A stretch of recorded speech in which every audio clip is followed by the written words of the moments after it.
Sidelines with Rob Browne. Talk sporty to me.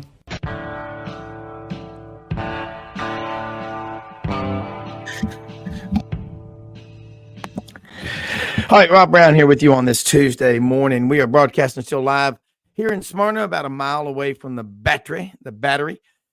And they're going to have open workouts for the Braves, I think, starts today, tomorrow, and Thursday. It's pretty cool before the playoffs get started. I'm sure there will be a lot of people there. I think a question was asked, are they going to serve concessions? Hell, I don't know. They should. They'll make a fortune because there'll be a ton of people there. Great show in store for you today. Mitch Davis checks in from New Albany, North Mississippi, on the MitchDavisShow.com, talking about Mississippi State, all things in Mississippi. There is a lot to talk about. I've been saying this. Will Rogers and what they've done with him in that offense to go from the air raid of Mike Leach. They won 9 games last year. Zach Arnett knew that offense. He knew how to run a defense with an offense that keeps you on the field a lot because of the quick, scoring drives.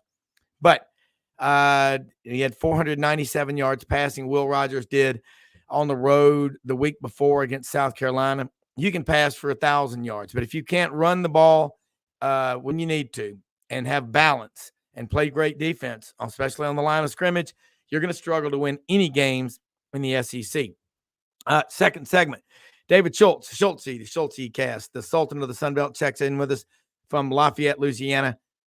Hour number 2. Yancy Porter, Rebel Yell Hotline, will give us his thoughts about. Look, that was a big win for Ole Miss against LSU. That's now 4 of the last 6 times LSU's gone to Oxford. They've come up on the losing end.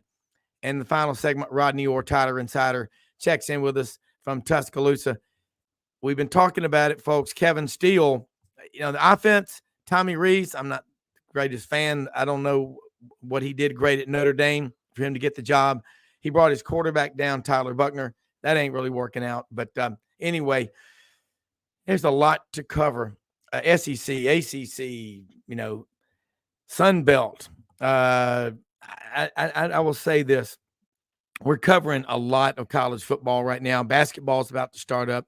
Baseball, they're starting to do a lot of things. College baseball has a fall season. Well, really just practice season. But before I go to Mitch, I want to say this. We talked a lot about it for a couple of months. The first ever Archbishop J. Peter Sarton St. Paul Open. And I got to say, I just talked to Michael Jordan on the phone. The event yesterday in Memphis. We're over here in Atlanta, heading back today.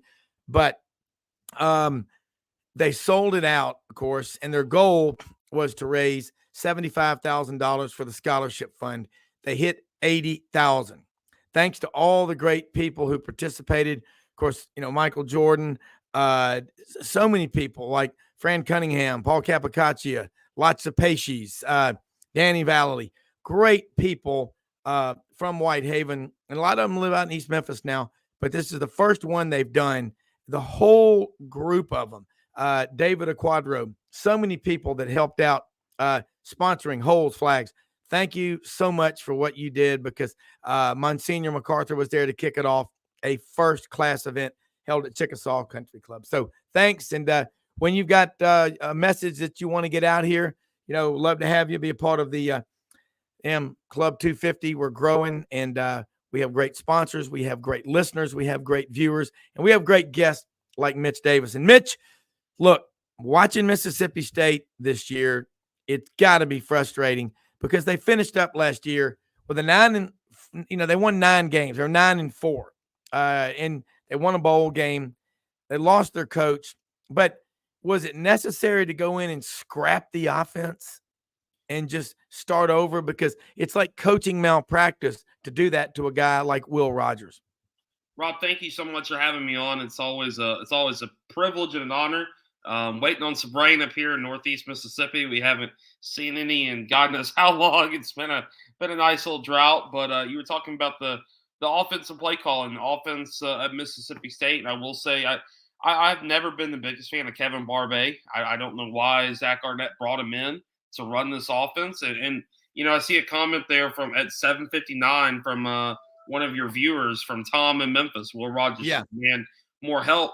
The problem is, even if we get him the help, the play calling is still going to be atrocious. I mean, there's no reason why Mike Wright, the backup quarterback, the transfer from is sitting on the sidelines right now. I mean, he is coming in there goal line formation, scoring touchdowns for Mississippi State, but yet the coaching staff, Kevin Barbay and the other offensive staff, is refusing to use him throughout the rest of the field. It doesn't make sense. There is nothing about this offense that makes sense. They showed promise against South Carolina. Coming into the Alabama game, you had the feeling that, hey, maybe Mississippi State's turning that corner. Maybe they'll play. I was never saying they're going to beat Alabama, but maybe they'll come in here. Maybe they'll kind of play a little bit better. Maybe they'll play Mississippi State football like we saw last season. But then they only had 241 yards of total offense. I don't get it. I don't understand it. I wrote in an article, though, yesterday or Sunday, I think. Days are starting to run together, Rob. Now that basketball's overlapping with football, days are running together. Wrote in the article, though, that there's still plenty of football remaining for the Mississippi State Bulldogs and Ole Miss in particular. And really the negatives, yes, there are negatives within the program, but there are also positives. The schedule loosens up a little bit. I mean, when you look at Mississippi State's schedule, the remaining schedule, they've got Western Michigan this week, the bye week, at Arkansas, which Arkansas looks terrible. At Auburn, which you never know what Auburn team is going to show up. Auburn and Mississippi State historically play really close games. Then you come home for Kentucky, who I'm not sold on. They've got the worst strength of schedule in the SEC at 129 in the country. Then they go on the road to A&M. Then they come back home to play Southern Miss and then close out with the Egg Bowl. So the possibility is still there to finish 8-4 and have a really good season, 7-5, and have a pretty decent season, get to postseason play. But this offense against Western Michigan is kind of going to open that playbook up, part the Red Sea a little bit, and let's go out there and play Mississippi State football. All right, Mitch, getting a lot of questions and chatter from text. I'm going to just go straight to this one because you know a lot about baseball. And like me, you're not afraid to voice an opinion. What's the story going on out here? What do you know about Trevor Bauer? So, I mean, look, because I don't know a lot about it. So I'm asking you, but from what I just saw before the show this morning, thanks to one of my text groups, a lot of Atlanta guys, I'm going to withhold saying anything before I blow a gasket. I want to hear what you say. So let me think of how to phrase this so I don't go down this other road of getting canceled and all this other stuff. So Trevor Bauer was accused of sexual assault, domestic violence with a female partner that he was associated with. Yeah, it has now come out that the female partner was quote unquote chasing the bag, which means she was chasing the money. She found out his net worth. And Trevor Bauer, there's a video that he posted yesterday on his Twitter where the girl was laying in his bed. She had no bruises from him. She had no anything from him. She was smiling. I guess they had, just participated in consensual sex, which is, again, you got to be careful what you say nowadays. Yeah. And a lot of the sports media canceled Trevor Bauer. He was suspended from Major League Baseball and all this stuff, and he didn't even get to go through the judicial process of innocent until proven guilty.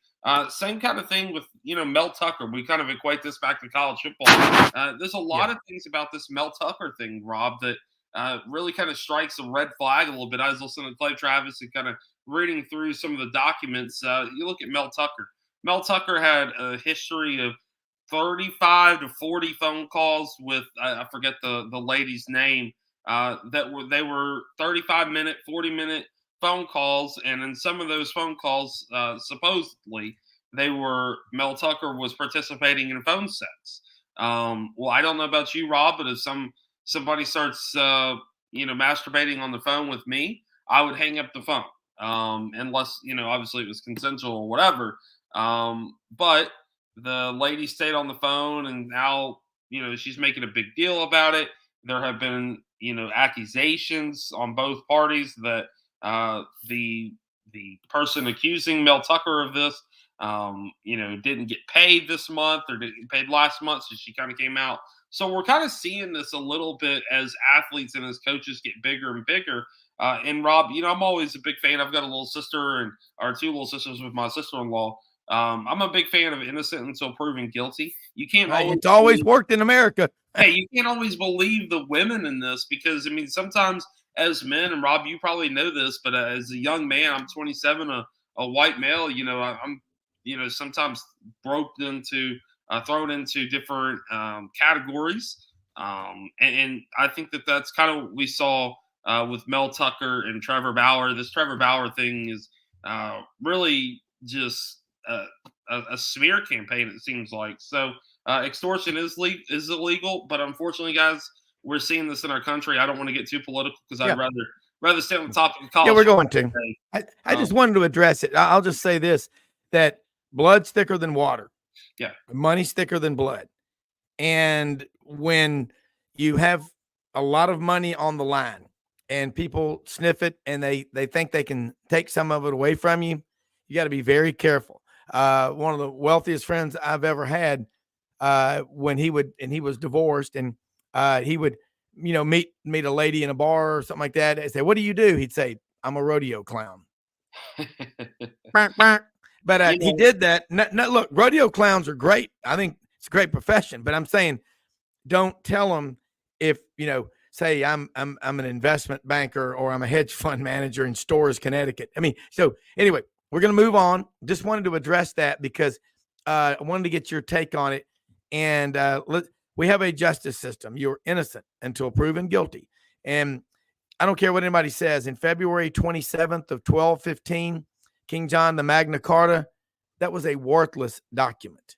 It was what they still don't have a written constitution in England. So moving right along, nothing to see here. Let's talk about Will Rogers. This guy's a great quarterback, and he's broken 26 records in the Southeastern Conference out of Rankin, Mississippi. Oh, he's not an NFL quarterback. He's not. He's a big, strong athlete. He's tough. He's a leader. He's a warrior. But again, Barbet, the offensive coordinator, what's I don't know a lot about him.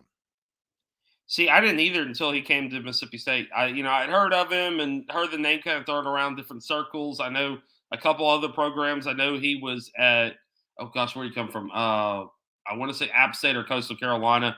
My memory at 8:00 in the morning on Tuesday morning after a long weekend of funerals and different things like that is not the most sharpest, Rob, but Kevin Barbet, he is wasting Will Rogers. And really, truthfully, he's wasting Mike Wright. When you've got a receiver core with Tulu Griffin, that guy is one of the best receivers in the SEC. Look at what he did against South Carolina. He broke the single-game Mississippi State receiving record with over 200 yards receiving against a very decent Gamecock defense at South Carolina at Williams-Brice Stadium. They come out against Alabama, and it was just I really truthfully do not understand the play calling. And everybody wants to say, oh, well, the defense gave up 300 or 400 yards. The problem is the defense is out there after taking a 90-second break because the offense will have one or two good plays. Then that offensive drive will stall out because they start drawing, halfback draws on 3rd and 2, 3rd and 3. And Woody Marks is a hell of a running back. He's a hell of a running back. But the problem is, he's getting touches when he doesn't need to be getting touches. Hand him the ball on 1st or 2nd down when he has opportunity to kind of spread the field a little bit and kind of make defenders kind of go all over the field instead of running it on 3rd down and running bubble screens on 3rd down. My wife, who follows football, but not as much as we do, she goes, "Why is Mississippi State throwing a bubble screen on 3rd and 10? Why are they throwing it over there and gaining a yard or two on 3rd and 10 instead of throwing it down the field?" And I think that perfectly sums up the Mississippi State experience this week, Rob. And I hate to change the subject, but I did talk to the Ole Miss basketball coaching staff yesterday, and we got a lot of great insight from them. Well, looking at Ole Miss, that game against LSU Saturday night, that was one of the most. If you were just Joe Sixpack out there in Columbiana, Alabama, watching the game and you didn't care, I shouldn't have said that, because if you lived in Columbiana, Alabama, you're either an Auburn or an Alabama fan. Let's say you lived in let's say Olathe, Kansas. somewhere in the middle of America. That's one of the best games you could have watched. I said this at the men's club preseason football kickoff at St. Louis Catholic Church in Memphis, Sunday, August 27th. I said, why is everybody making such a big deal about LSU? I mean, look, I got a lot of LSU guys on the show. We cover LSU. I'm not attacking them, but I'm going, you got to wonder, they got beat badly at home by Tennessee last year. They lost on the road. The one that got me said there's something wrong was losing to an A&M team that had lost 6 straight games. You know, like I said, LSU, they could be really good, but they gave up 706 yards against Ole Miss. Mitch, as Rosanna Dana would often say on Saturday Night Live, Dan, you got a problem. They got a lot of problems with their defense. I don't care. There's only one Harold Perkins. He's 6'1", 215 pounds. Their defensive line, Mason Smith, where's Malachi? There's no excuse for that. They're not being coached well. Well, and Rob, I'm going to say this, and I'll tease this a little bit. Sometime this week or maybe early next week, I've started writing an article talking about Browne Kelly and how I don't think he's the perfect fit for LSU. I thought when LSU hired him, they should have gone with David Arnanda. They should have gone with other people. Maybe even taken a look at Deion Sanders. I mean, look at what Deion's doing in Colorado, and he would have fit in at LSU. The truth is about Browne Kelly, and I know some people are probably going to write in when I say this. Truth of Browne Kelly is he's an irresponsible Northern Yankee person. I mean, that it is who it is. And I mean, Rob, you go back and look at his history at Notre Dame. He's even got a history of, he's got a track record of killing the kid. I mean, he's got a kid who died on his watch at Notre Dame because he made him climb up some kind of ladder or something like that to film practice during inclement weather. The kid falls to his death, and so he's got a dead kid on his hands, and that's just the proven facts. I mean, he might not have physically killed him, but he forced the actions for him to climb up the ladder and that ended the kid's life. I mean, it's well documented at Notre Dame, and Notre Dame people didn't like Browne Kelly. They were celebrating when he left because he was just a terrible person. And now he's at LSU, and he can't even win a game. He's getting pissed off at reporters because these reporters are asking hard-nosed questions, and he's starting to get a little frustrated with them. I mean, maybe it's time to go back up north and maybe go coach at Harvard or Yale and go sit in your ivory tower and be done with that. Well, I do think Browne Kelly's a pretty good coach, but you've got to be able to handle the pressure. I mean, LSU has 35 or 40 media people that follow their baseball program. So there's a lot of interest in that program. And I'm just saying they have a ton of talent at LSU. If you look on the blue chip index, they're probably 6th or 7th in the country. And they're not getting the return on investment. You give up. Look, Lane Kiffin, the week before, Alabama and Kevin Steele as the defensive coordinator, give him credit, held him to 10 points. I think that's his lowest output since he's been at Ole Miss. The next week, they come out, and it certainly helps to have Quinshon Judkins out of Park Crossing, 35 minutes from Auburn. And neither school recruited him, by the way. But then again, the baked potato has been banned in many parts of Alabama because of Brian Harsin. I'm just go for sweet potatoes, people.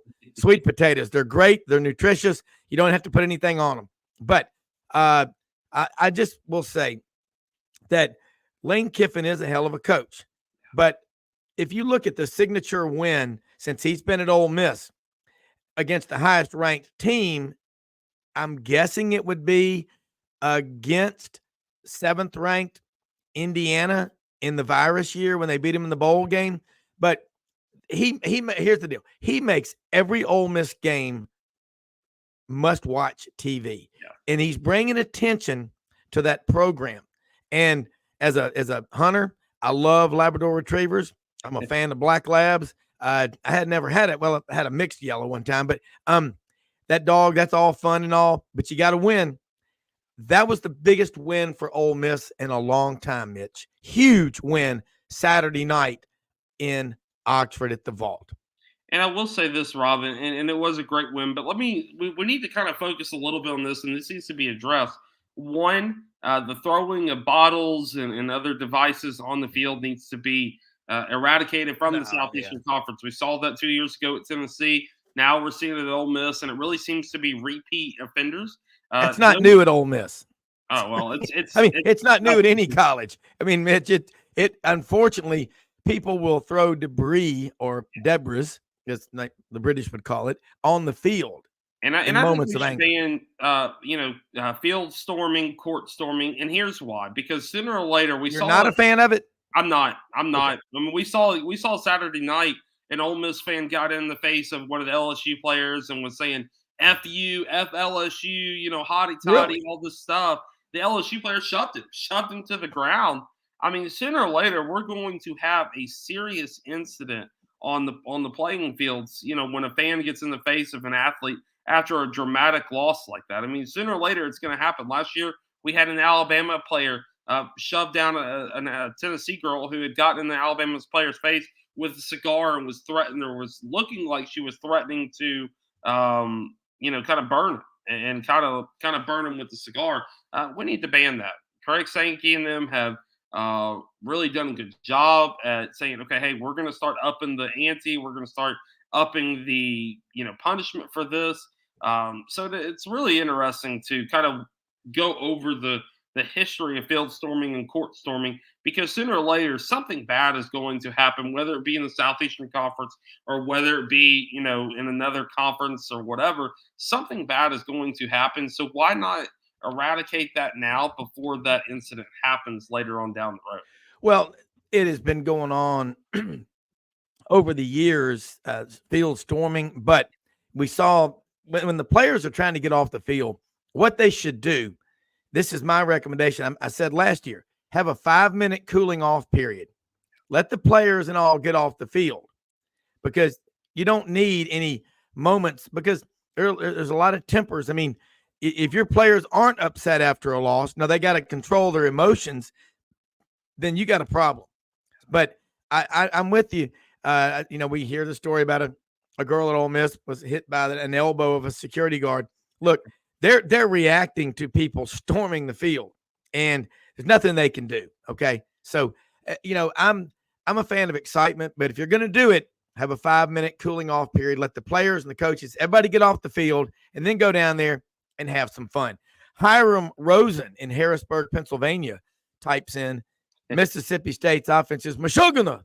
Oy vey, I would agree. I mean, I'm looking at this Western. Are you in agreement with Hiram? Oh yeah, because I mean, I look like I said, look at the remaining schedule and go, okay, hey, there are positives. Bowl eligibility is there.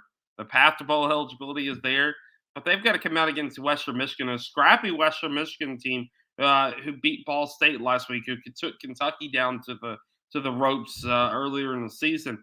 Mississippi State has got to come out, put their foot on the throttle, and not let up. Well, I will say this: you got 7 games left. The LSU game was awful. South Carolina game showed signs of life on the road, and then this one against Alabama was over pretty fast.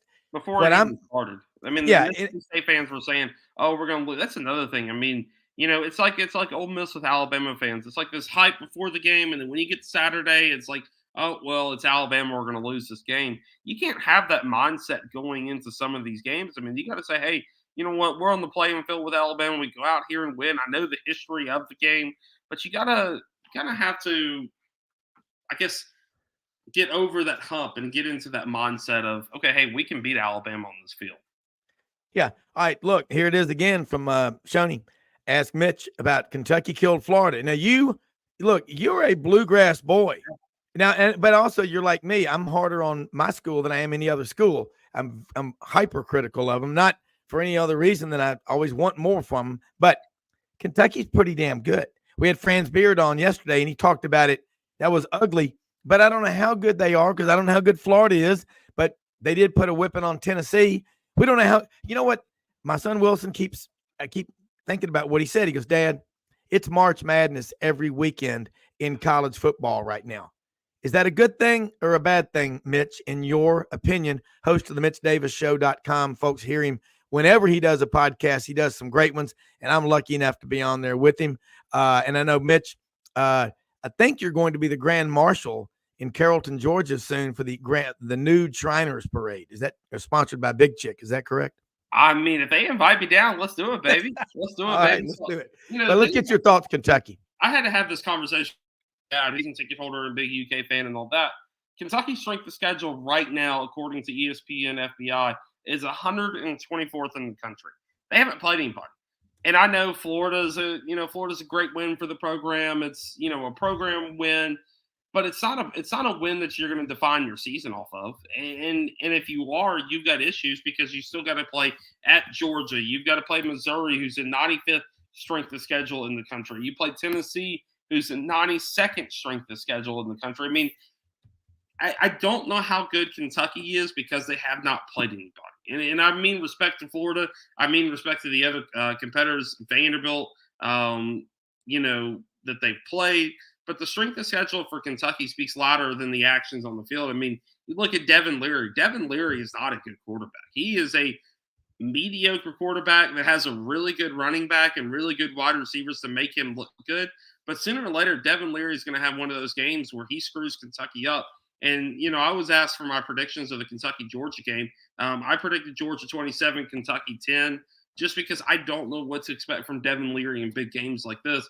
And this is the best team that the best team that Kentucky has played all season. And, I don't think Kentucky's battle tested yet. I don't think they're ready for that next turn in the SEC.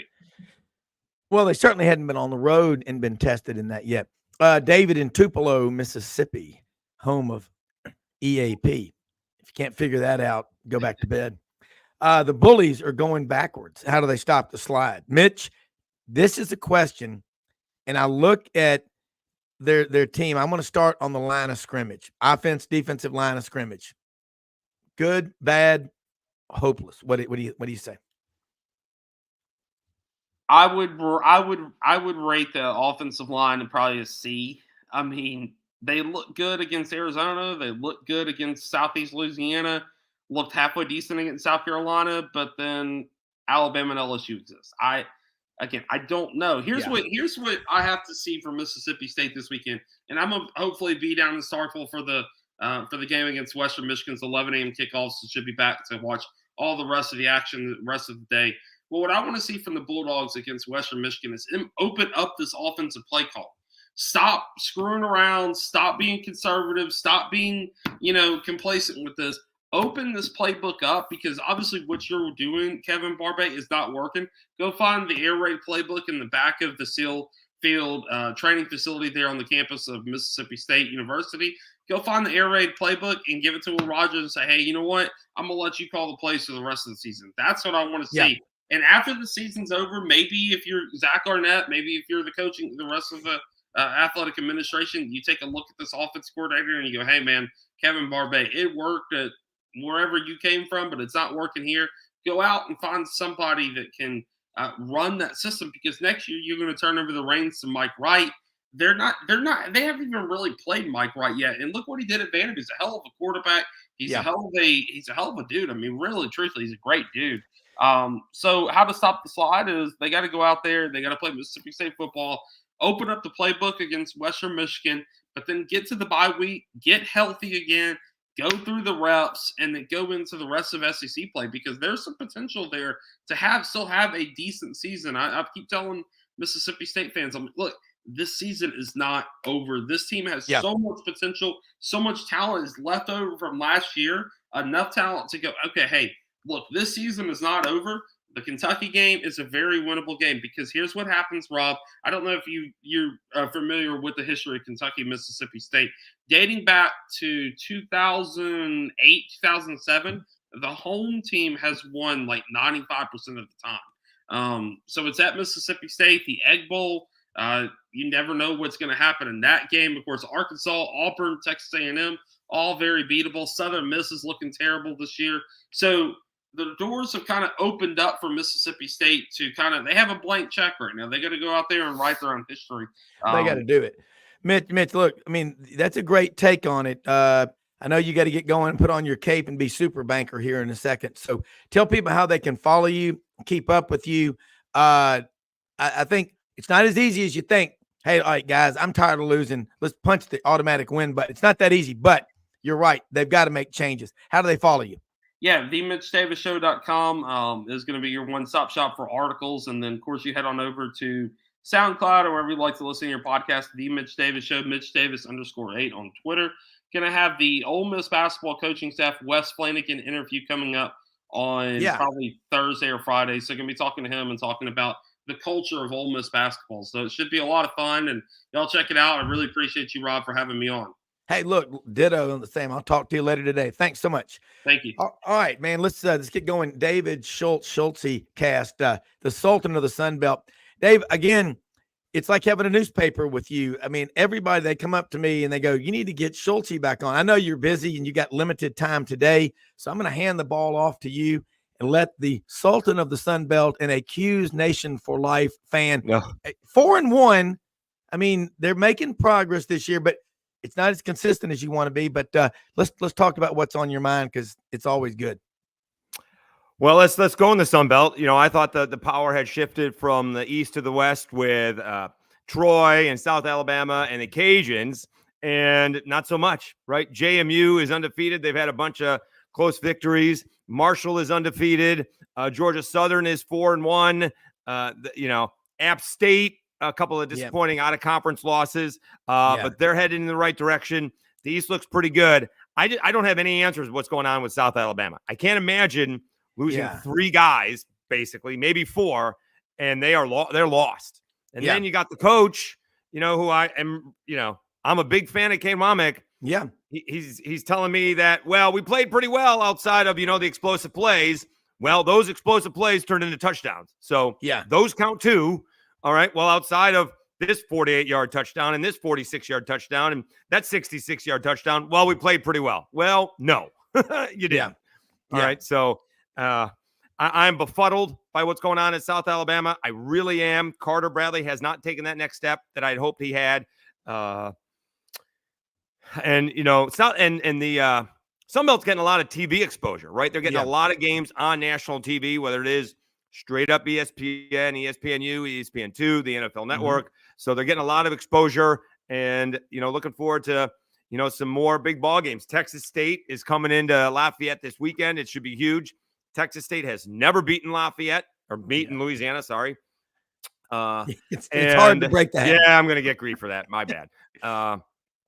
And so I was told someone, Cajuns are going to score the first touchdown and Texas State's going to melt. And I'm like, have you seen Texas State play this year? I don't think they're going to melt. All right. I don't think they're great defensively, but they're really explosive offensively. TJ Finley, has been perfect for what they're trying to do over there in San Marcos. And, I'm terrified what's going to happen with the Cajuns. I was terrified what was going to happen with Southern Miss this past week. I was terrified what was going to happen with South Alabama this week. Those came to fruition, and I'm terrified what's going to happen with Texas State and the Cajuns this week. As far as the Cajuns are concerned, I think Texas State's going to win the football game. I'm not sure it's going to be that close. We'll see. I would take the over, although it's 67. Well, and App State went out there to Wyoming, to Laramie at 7,200 feet. They lost on the last play of the game. Then they won 41-40. Broke John Hartwell and Lou Monroe's back the other day when 41-40, that win. So that is a crazy ball game. All right. So that was one of the few games I did not see. And that was back and forth. They were behind and they tied it up. App State, that is. And then Monroe, needing a score late, got stuffed on a 4th and 1. They had 3rd and 1 and they couldn't get it into the end zone. That would have made it more than a 2-score game with just a regular extra point. Yeah. And then so App State ends up marching to where they could possibly be in field goal range, and the kid makes a 54-yard field goal on the road. Was it Michael Hughes? Congratulations to them. That's a big win. Monroe is a really difficult place to play. They said the attendance was 19,000, but for those in the Sun Belt who know, Monroe doesn't generally draw that well, and you have to really get yourself pumped up. A lot of times guys go on the road and they get jumped up, they get jacked up by the fans that are cheering against them, and you get excited that way. Monroe is not usually like that. And it's good to see if Monroe really is drawing 19,000. That's a big improvement. Again, heading in the right direction. we'll see. South Alabama, I don't think has ever beaten Monroe. And so now they're going to try and go do it. They lost to them a couple of years ago when they had a veteran team. Kane Wommack's first year, they kind of were screwing around all game and then couldn't stop them. They actually, when they won 10 wins last year, they had a problem stopping Monroe last season. And so a lot of, faces on the field have changed outside of Terry Bowden. So it'll be another challenge. I tell you, Rob, usually I know you're the high school guy around here, but I'm not sure South Alabama deserves to be 12.5-point favorites against Saraland right now. I don't know why they're 12.5-point favorites against Monroe. That makes no sense, but they have not played that way this year, and I do not know why. Yeah, and you're talking about, South Alabama. Here's another one, Southern Miss. Your thoughts on what the Fighting Will Halls are doing this year? Yeah, that's a little bit disappointing. They're offensively challenged. Mm-hmm. And then their defense, I don't know if it's banged up. They played okay against Tulane, right, with the backup quarterback in. Pratt didn't play. And it kind of fell apart at Arkansas State. That's another. Where did that come from? Right, Arkansas State, to quickly change the subject, scored 3 points in the first 2 ball games, right? Got outscored 110-3. I think they have like 125 points in their last 3 ball games. They scored, and I know it's UMass. Yeah. Don't care. They scored 2 touchdowns in the first quarter against UMass. They didn't score a touchdown in the first 2 ball games of the season. So maybe they figured something out. Jalen Traynor, I think a true freshman quarterback, is rocking and rolling up there for Arkansas State. They've won 3 in a row for the first time since 19. And, for Southern Miss, here's the problem with Southern Miss. And the Arkansas State loss, I did not see coming. All right. At least at the beginning of the season. All right. They could have been better this year, but have a worse record because of their schedule. Tulane and Florida State are tough ball games. They maybe had a shot against Tulane without David Pratt, but their offense is not that good. I be honest with you, I have not seen a whole lot of Southern Miss because, they haven't played the Cajuns or South Alabama yet. So we'll see that forthcoming. I think the Cajuns play them at the end of the month here. The Cajuns play actually South Alabama at the end of the month. So we'll see when Southern Miss comes in.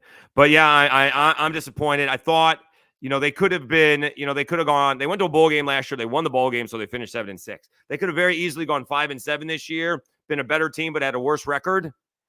But now the AD came out yesterday with a whole statement on Southern Miss and how disappointed he is in the slow start of the football season. And, you usually get nervous with a vote of confidence, but that was a vote of disappointment. I don't know if I've ever actually seen that. No. Yeah. And Southern Miss, they're a program that everybody in the South is familiar with. And South Alabama last year won 10 games or 11. You did a great job of covering that. And I thought, and I've got a lot of friends in Mobile that are Auburn and Alabama fans, but they still follow them because it's in Mobile. Sure. So we do have to remember, and it's not quite as bad as the Vikings, but South Alabama won a bunch of close ball games last year. Okay. They gutted out wins against Southern Miss on the road. They gutted out a win against the Cajuns on the road. They had to come from way behind to defeat Georgia Southern on the road. ODU, playing without their best offensive lineman with nothing to play for at the end of the year, that was a 1-score ball game. So they won a bunch of close ball games. The thing is, though, they've been all over the map this year, right? They played good for like 15 minutes at the end of the second quarter, beginning of the third against Tulane. They lose by 20, right? They played for a good 30 minutes against Southeastern. They were tied at halftime with them at 7-7. All right, now they went in and they creamed Oklahoma State, but I was concerned that, it's more Oklahoma State bad than South Alabama good. And then they just didn't look good at all. They just didn't look good at all against JMU. Oh, and Central Michigan. What kind of mess up is that? They got off to this great start, 14-0, and then they needed to stop at the end of the ball game. And one of the veteran players, Quentin Wolfon, gets into it. He got baited, and he got a 15-yard personal foul. So instead of a 4th down and 7, it's now 1st down and 10. They were almost outside of field goal range to try and tie the game up. Now they're at 1st down and 10 in the 20. Now they're in touchdown range, and that's what happened. So they blew a ball game to Central Michigan. They should have won easily, like a 16.5-point spread. They didn't look good at all against JMU. They timed Carter Bradley's passes. He must have had, a half a dozen passes tipped up in the air, batted down. One went for a touchdown. They were in that ball game for, again, 5 minutes when it was 17. It was 17-0. They scored a touchdown, got a stop, And, on that ensuing drive, they throw a pick six because the ball got batted up in the air. And that was on 3rd and 15. They weren't going to do anything anyways on that. Yeah. So, I wish I knew what was going on. I mean, did you see my list of what happened last week? It went from bad to worse for South Alabama. They're an hour late because of traffic. Yeah. Okay. That's bad. All right. They show the linebackers coach as the head coach on TV. That's not great. LaDainian Webb is playing with 0 instead of 3. So I don't know if he forgot his uniform number. They go 3 and out to begin the ball game. And then something that just did not happen. It's one thing when, you make a contested throw and they make a good play. A wide receiver was wide open again. And that's been a problem for the Jaguars all season long defensively. And before you blinked, it was 14-0. Before you blinked, it was 14-0. And that's just not the South Alabama that I covered last year. They just didn't play defensive like that. They just were not offensively challenged. I thought if they went more than three possessions without scoring a touchdown, something would be wrong. And they've gone many more than that. They are just not nearly as consistent and not nearly as explosive as I thought they were going to be. I mean, I could not have been more wrong about South Alabama, and I couldn't be more disappointed in what they're doing this year. And I'm sure I'm not the only one. They're mostly probably sitting, in the offices for the Jaguars. I'm sure they're much more disappointed in what's going on than I am. Although, hashtag always a bright side. You ready for this one, Rob? Yeah. Because I thought it could have been one of those special seasons, and Kane Womack would be, because they're going to have a lot of turnover with all the guys that came back. Yeah. I presume he's going to come back now. Yeah. I presume he's coming back to South Alabama because they're going to be lucky to win 7-8 ball games this year. I don't think he's going to move on after that kind of performance. Right now, he's going to be breaking in a new quarterback, and he's got to build his team up all again. So I would be hashtag always a bright side. I don't think Kane is going to go anywhere following what is going to be a really disappointing season in Mobile. Well, I mean, the Sunbelt, and here's a question here from Will in Mobile. Give us your top 5 college football teams and top 5 conferences. And there have been a lot of times in the last 6 years when the Sunbelt would be that 5th better than the Pac-12. I don't think so. This year it's better than the Pac-12. But they're 5th right now. Yeah, but they're 5th probably. But they just play damn good football down there. And they do. They're the best group of 5. They're the best group of 5 conference right now. Yeah, and right? It was the AAC, but of course, AAC got decimated. It's funny to watch, Brigham Young and Cincinnati playing on TV Friday night. I'm at the hotel and conference center there in Auburn, and it's on everywhere. BYU, Cincinnati, but my son's right. It's every weekend now with the portal, NIL. Things can change so quickly. It's like the opening weekend of March Madness. Would you agree? I guess so. I'm not sure we've seen the full portal effect just yet. Yeah. All right. I'm still waiting for Colorado, per se, to make that move. All right. Give me the team right now that is different than before. We're talking about Duke. Give me the team that is brand new to the top 10. I mean, we're going to say Florida State, but Florida State's been a power for 40 years. Yeah. So I'm still waiting for the team that was not good 3 years ago to be really good this year. So now Deion's done a great job in Colorado, right? Done a great job in Boulder, but he's got a couple years to go, right? We'll see what they're doing, what Hugh Freeze is doing in Auburn, right? They seem to be heading in the right direction, but I still haven't seen, what Cincinnati. All right, that was a 1-year wonder, right? Right. UCF just blew a huge lead to Baylor, right? Crazy ball game that was. Yeah. So I still haven't seen the full effects of the transfer portal. Maybe it's evened things out, right? Alabama isn't quite as unbeatable as they had been before. Clemson's not quite as unbeatable as they had been before. But I'm still waiting for that new team that's going to – we'll get them when it's 12 teams. But, I guess Florida State's going to be in the playoff this year, so that's going to be new overall for the playoff. But, hadn't been that long ago since Jameis Winston was playing for a national championship, and they made the playoff the following year and lost. Yeah. So I'm still waiting for the new team to come in and take it. Now, the portal, I think, has been good for the JMUs of the world, the Marshalls of the good, South Alabamas of the world, right? They have turned their programs around, and they can do it quickly. Georgia Southern's gone from a triple option team to a passing team, and Davis Brin is 4-1. Yeah. They have turned it around in a year and a half. So Well, the portal, so you can Dave, see the effect that way. So I think you can see the effect on the lower team, on the group of 5 teams. I'm just not sure we've seen the full effect in the Power 5 teams, not yet. And I guess Texas could be the new team if you want to include that to be the case. Well, I agree with you totally. That's exactly how I was seeing it. We go back October 15th. We'll have to have a celebration on the show. October 15th of this year will be the 5th anniversary of the portal being the law of the land. It's hard to believe 5 years.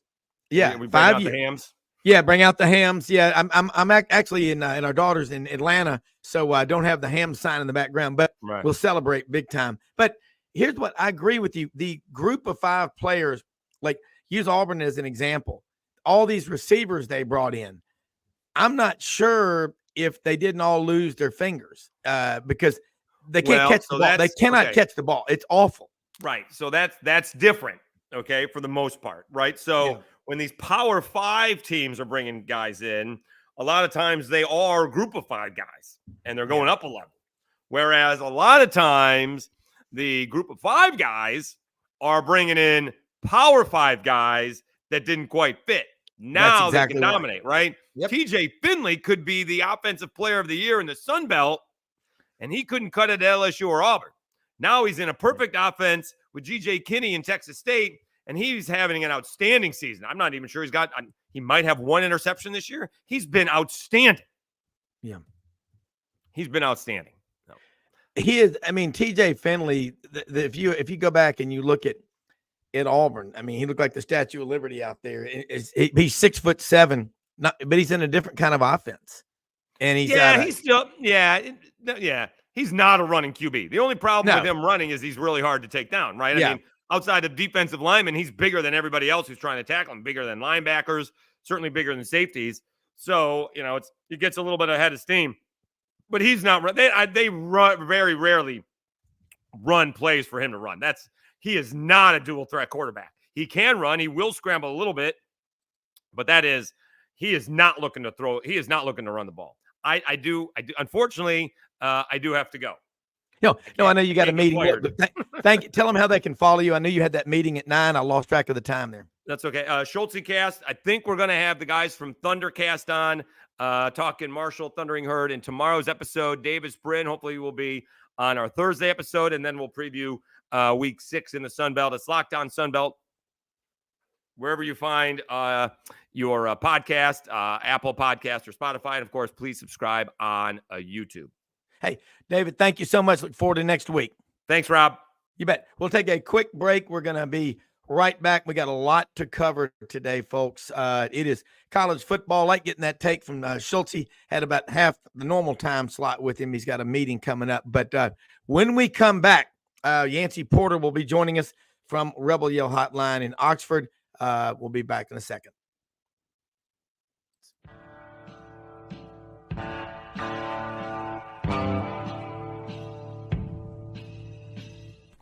Red River Ford and Toyota, located in Wynne, Arkansas. If you're in the market for a new or used car, truck, or SUV, call, go online, or drop by and see them. Located 45 minutes from Memphis, go off the 4-city exit on I-40 and go north about 15 minutes on Highway 1. Easy to work with and still believe in customer service. If you live out of town, they will deliver your vehicle to you. RedRiverFordToyota.com. Just see what they can do. Strengthen your seed zone this spring with quality tillage equipment from House Industries. Located in Cherry Valley, Arkansas, House Industries specializes in manufacturing superior equipment that will minimize your downtime and keep you working in the field. To ensure the highest quality control, all design, fabrication, and testing takes place in a 99,000 square foot manufacturing facility located right here in the heart of the Delta. Locate your nearest House equipment dealer online at houseindustriesinc.com. House Industries, breaking ground. Sidelines. Unbelievably, every 2 minutes in our communities, a child is either bought or sold for sex. I am R.A. Dickey, board member for the Nashville Anti-Human Trafficking Coalition. Join me and millions of others in our fight against human trafficking and for its victims by helping to educate the most vulnerable among us, our middle and high school students. Go to nhtcoalition.org, become a partner, and help keep our families safe, because none of God's children are for sale.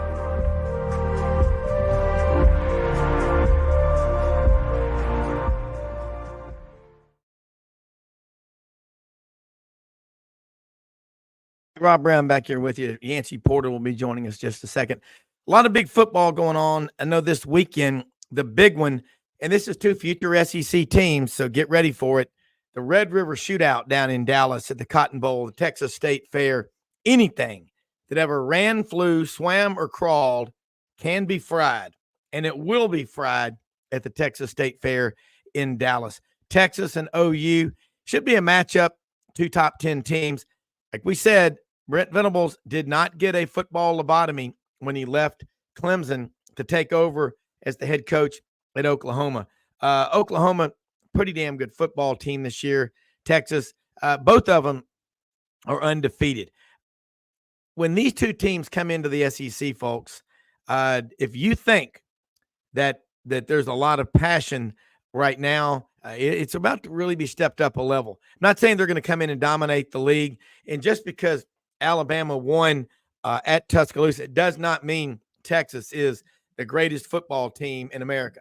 And they're back. You know, nobody knows when you're back. Texas will be back when they win. When they win the national championship in their fans' eyes. So, but it's going to be a big weekend at the Texas State Fair with OU and Texas. A lot of people will be watching it, but we're going to switch gears, head back down Oxford, Mississippi. Yancy Porter catching Monday nights, 6 p.m. Sports 56, WHBQ Memphis, and Super Talk Mississippi. It is a megatron of radio sports all over Mississippi, and you can hear it all over the place if you get the app on there.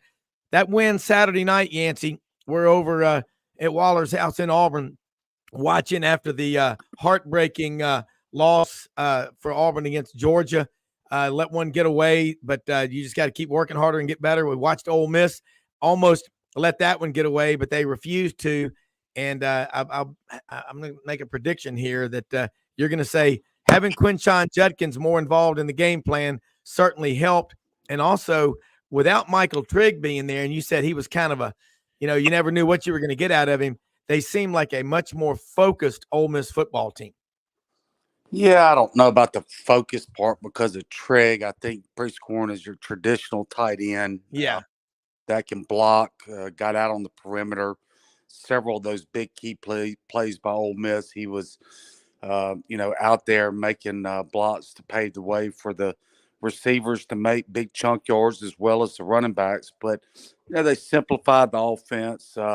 They did some zone blocking that we've been talking about that's been missing for the past few weeks, really since the beginning of the season. None of the slow developing run plays, very quick hitters. It was a different week. Lane said the Monday before he was going to have change some schemes up, and he did. And, he took a lot of criticism, well-deserved, I might add, on top of that, though, and really went to work and came out with a great game plan Saturday. What surprised you Saturday about Ole Miss that you hadn't seen in the previous 4 games? I got some ideas, but I want your thoughts first. Well, I mean, obviously, just the effectiveness of running the football.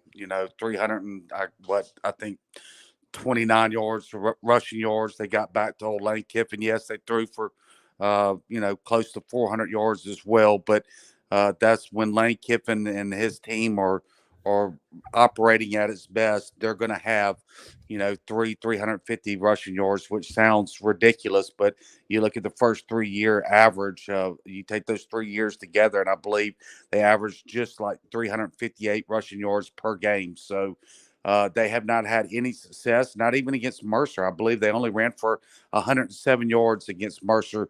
Is LSU's defense horrendous? Yes, they are. They've had trouble all year long, but their run defense has been not horrendous. The run defense has been very solid. As a matter of fact, it's their pass defense that's given them problems. So I expected Ole Miss to be able to pass the ball around on them, but I didn't expect them to be able to run on them like they did. Were you surprised? I mean, you talk about LSU's secondary is really bad. DBU is not DBU right now. Any LSU fan will tell you that because a lot of them have been saying that for weeks. But in LSU's 2 losses, the first one, Labor Day weekend on Sunday against Florida State, they gave up 48 points. and they gave up 55 against Ole Miss. That's 103 points in their 2 losses. Let's do the math. And the Gazendas here at the one-room schoolhouse where I am out here in Potts Camp, Mississippi, that's 51.5 points a game. And I'm not going after you. I'm just saying their run defense. How can you be pretty good with run defense but have no pass rush? I mean, they've got the athletes. I don't know, is it the scheme or what? But, man, Ole Miss just carved them up. Jackson Dart, I like this Mike in Holly Springs, Mississippi. Dart is a warrior at quarterback. Kind of give us more background on him. He's from like Canyon Corner, Utah or something. But this guy, and he's fast. He's got great competitive speed. Yeah, Ole Miss has been blessed to have not only talented quarterbacks over the last 10, 15 years, but guys that are what I call dogs, right? Guys that play with that linebacker mentality, that are not afraid of contact, but are looking for contact. And we saw that with Chad Kelly. We saw that with Bo Wallace. Now we're seeing it with Jackson Dart. Guys that are, if they weren't playing quarterback, they would definitely be playing linebacker. And that's what he is. But he's also blessed, like you said, with some escapability. No, he's not a Michael Vick out there, but he's just fast enough to be able to make chunk yards. He has a very good arm, not an elite arm, but he can certainly make all the throws. But what we saw out there, I mean, as bad as LSU's defense is, their offense is historically good. I mean, it's that Jaden Daniels. There's not a better quarterback in America than him. He is really hard to get a handle on. There were times when Ole Miss's defenders had him in their grasp, and he just wiggles away. And he's got an accurate arm. He's not just throwing it out there. He's a California kid, I think. The California quarterbacks are schooled so well. The West Coast quarterbacks, they're almost like NFL quarterbacks in college. And I think you're right. And, of course, Dart being from Utah is pretty damn good.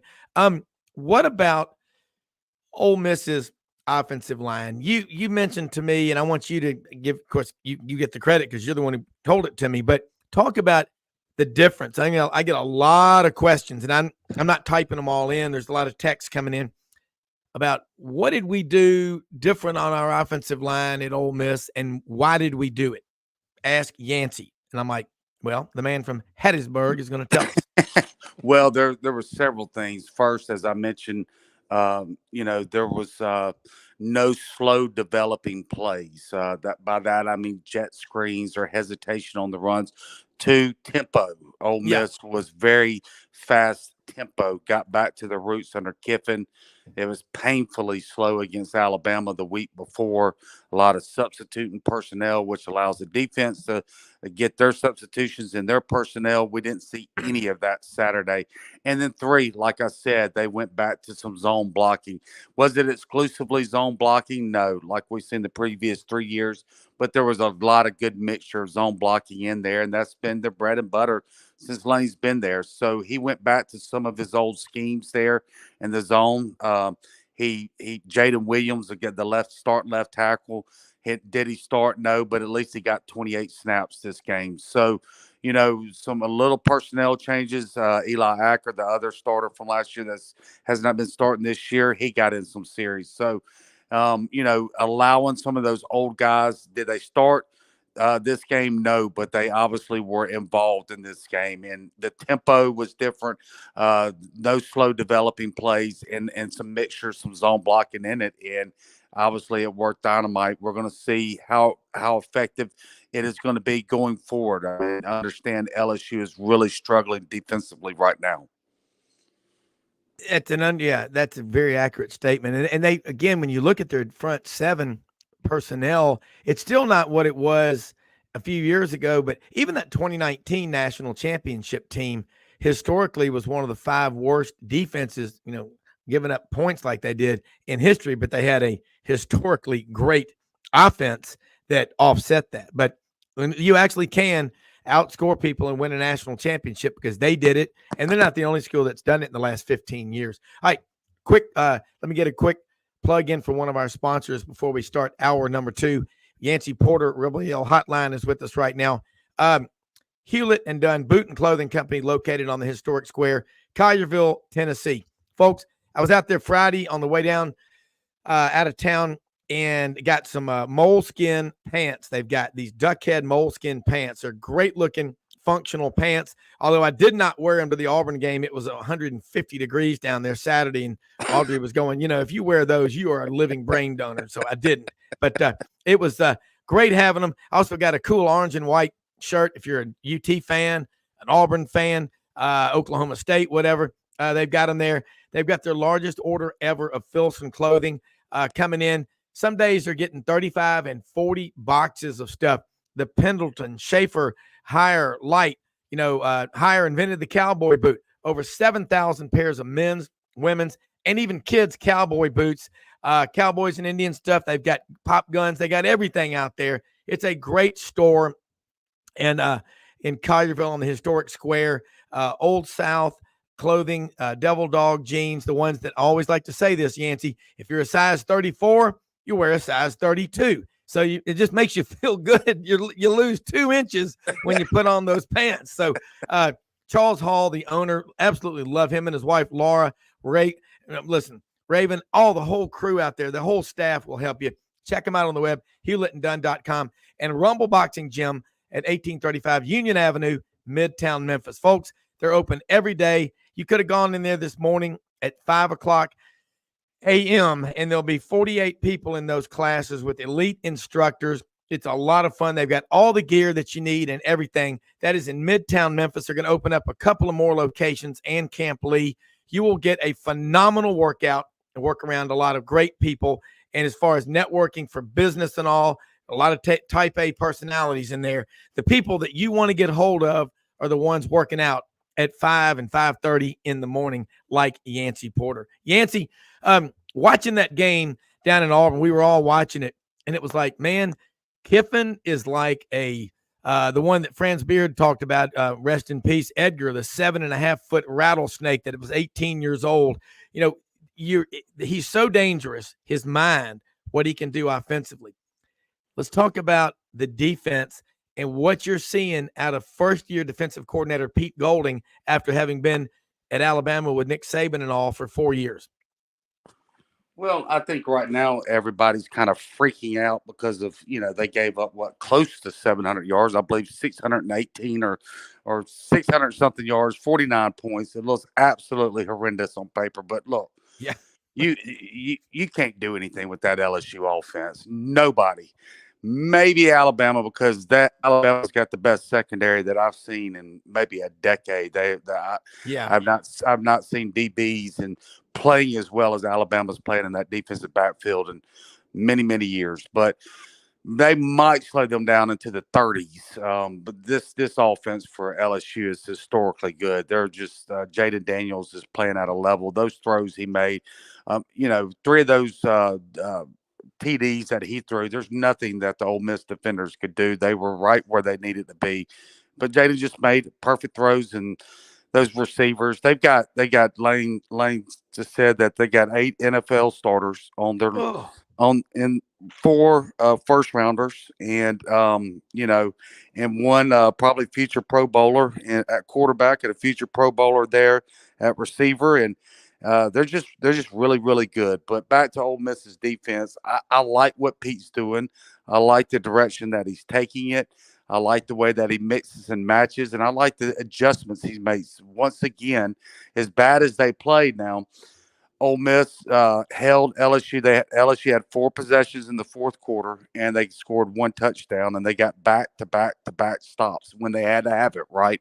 Ole Miss was down 9. They get a stop, they score. They get a stop, and they score.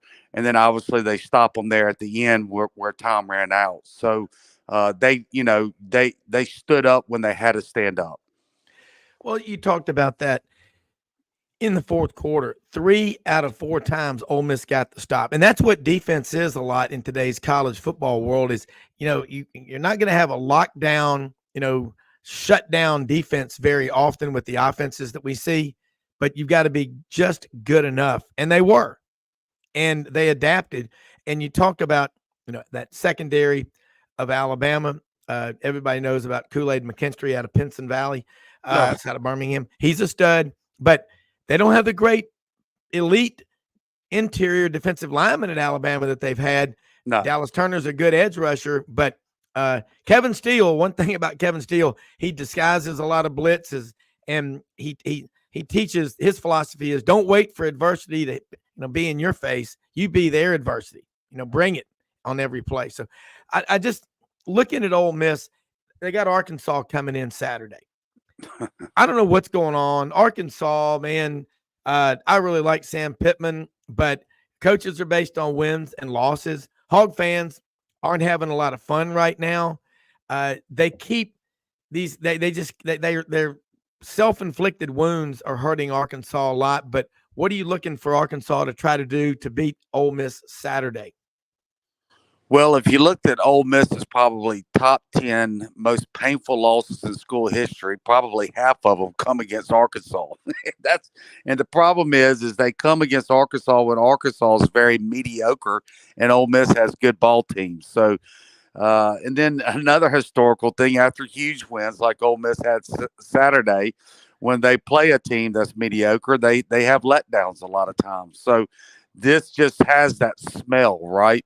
You got KJ Jefferson that, grew up 8 miles from Oxford, Mississippi, that was, did not get offered at quarterback, and he's still mad about it to this day.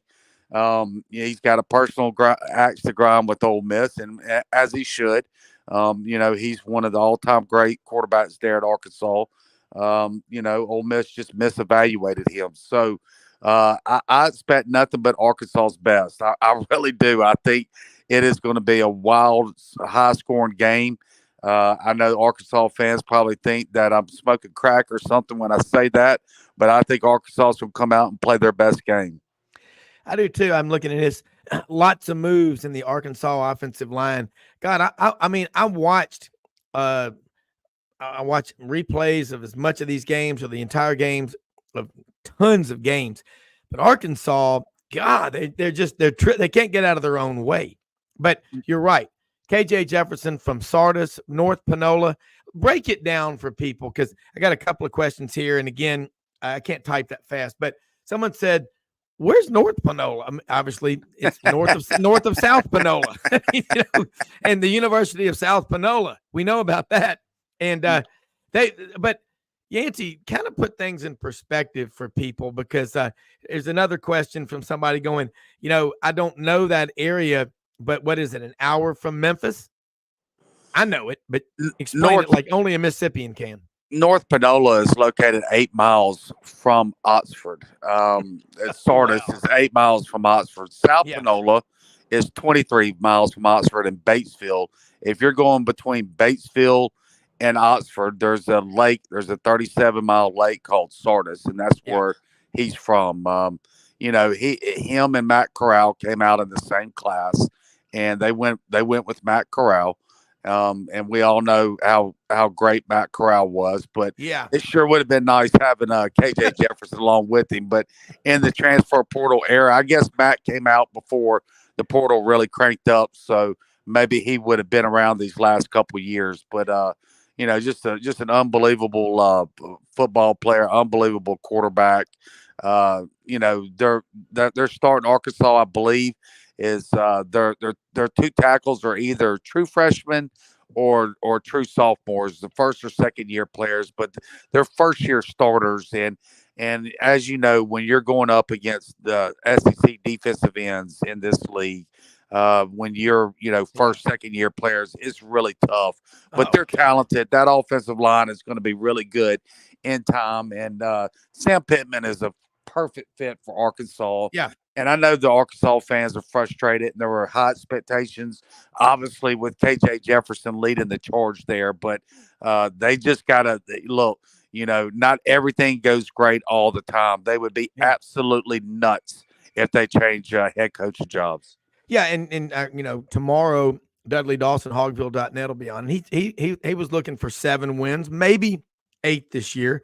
But look, it's not like they're getting blown out 56-0. No. They're very close, and that's why you keep grinding and practicing.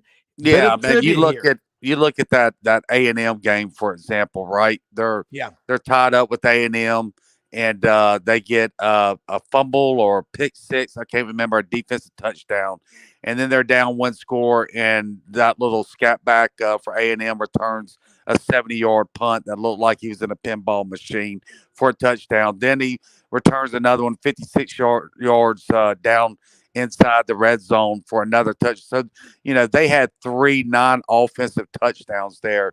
A&M did against Arkansas, or that game goes the other way.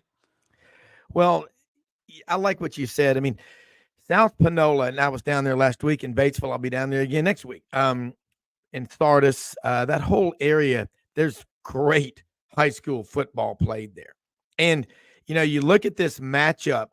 Let's talk, Ole Miss's strengths, Arkansas's strengths, and the weaknesses for the two teams. What, if you're Ole Miss, are you going to try to do to attack? Because Travis Williams, Marcus Woodson, they got some new coaches up there that I'm familiar with on the defensive side.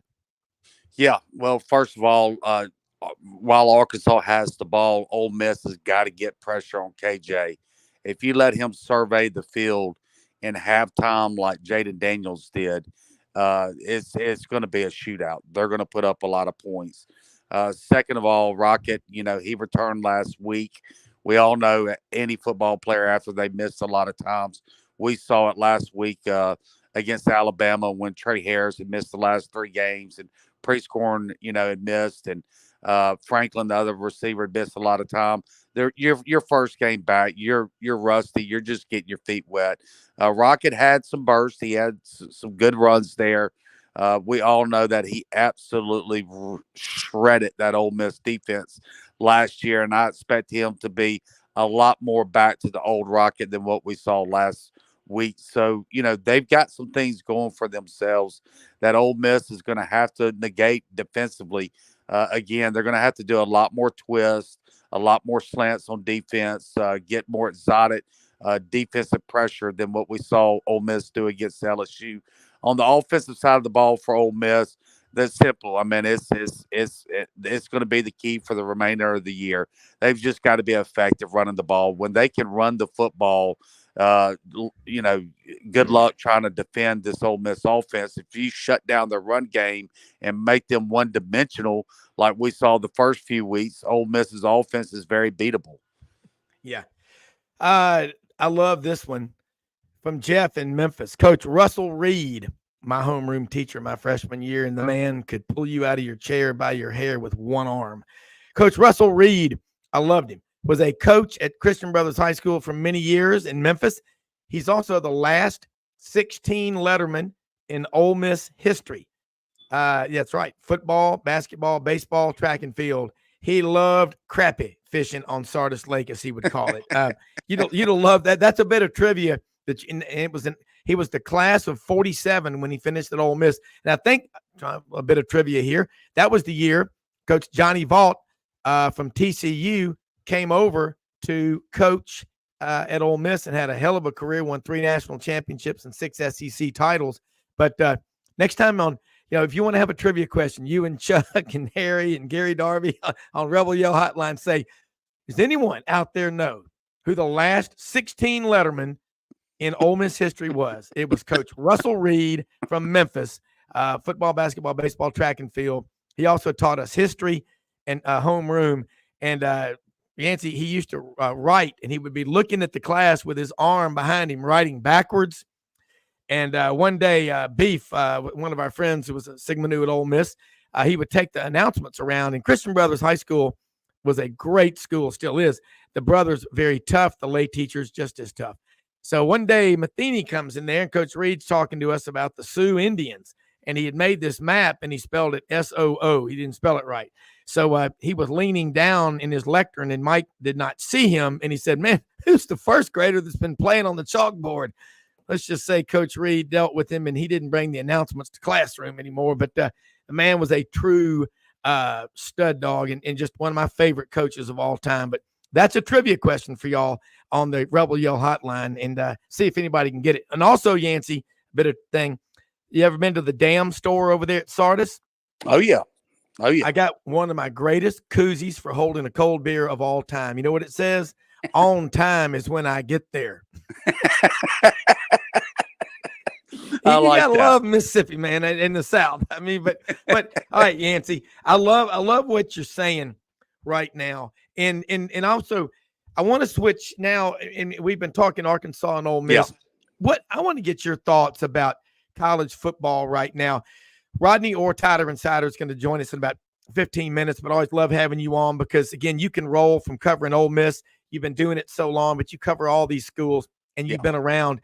Who are some surprises in the SEC this year, and who is just kind of skating on thin ice because they really hadn't played anybody? Because with what Mitch Davis said in the first segment, he's a Kentucky lifer, but he goes, their strength of schedule is really weak. But give us the good, the bad, and the ugly, kind of to borrow the line that y'all use on Rebel Yell Hotline Monday nights at 6 o'clock on Sports 56 WHBQ in Memphis, and the Super Talk Mississippi, all over Mississippi in the South.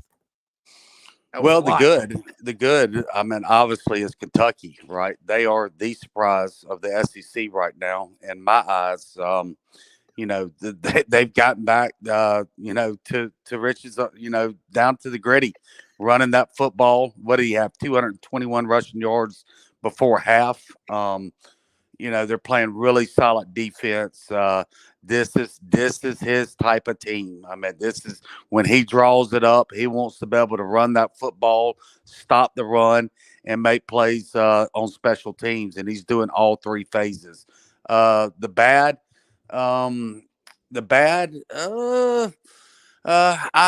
have to go with LSU. You know, this is a team with that could match that 2019 offense. They are historically good on offense and historically bad on defense. And I still think they're a national championship caliber team.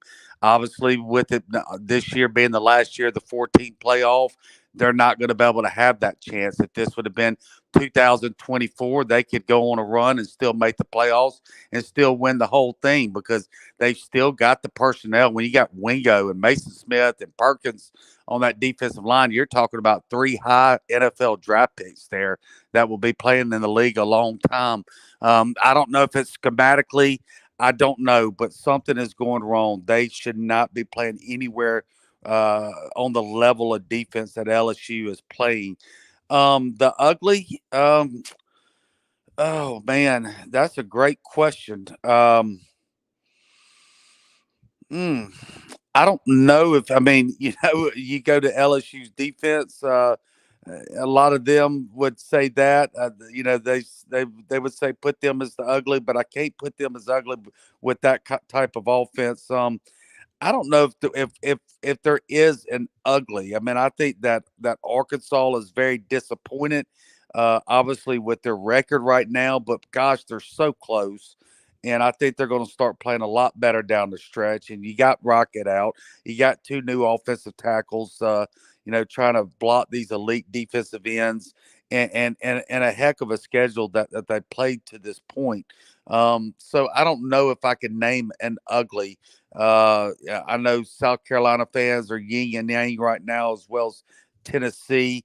You know, I know that Auburn was really struggling offensively there, but really started running the ball better there against Georgia. So I'm not sure that there is an ugly yet in the SEC. Well, you know, expectations of fans. I mean, fans are always rational and keep things in perspective. They never get crazy with what they're asking for. We know that. Yeah. From David in Memphis. What are you looking at, Cat? Nothing, sir. Good. That's good. Best not look at anything while I'm teaching. Got that, Cat? Words of wisdom from Coach Russell Reed. Just think about him out there crappie fishing down there at Hernander. He called it Hernander. And then it was Queen Liliuokalani. We were studying in history one time. Queen Liliuokalani, a queen in Hawaii, royalty.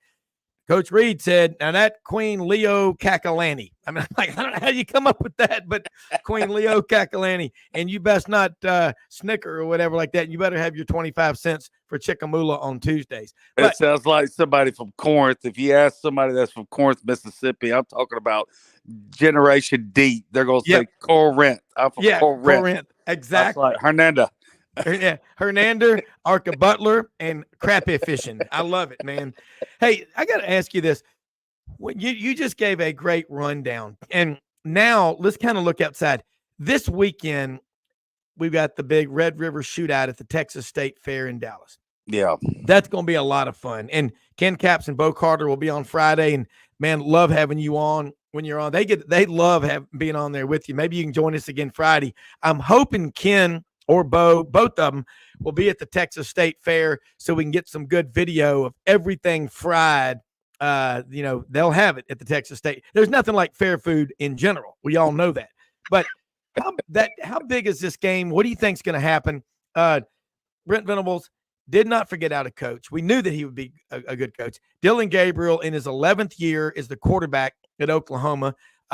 He's got 2 masters, and this guy's been around a long, long time. What do you think's going to happen? Because this is 2 damn good quarterbacks going head to head at 11 a.m. at the Cotton Bowl.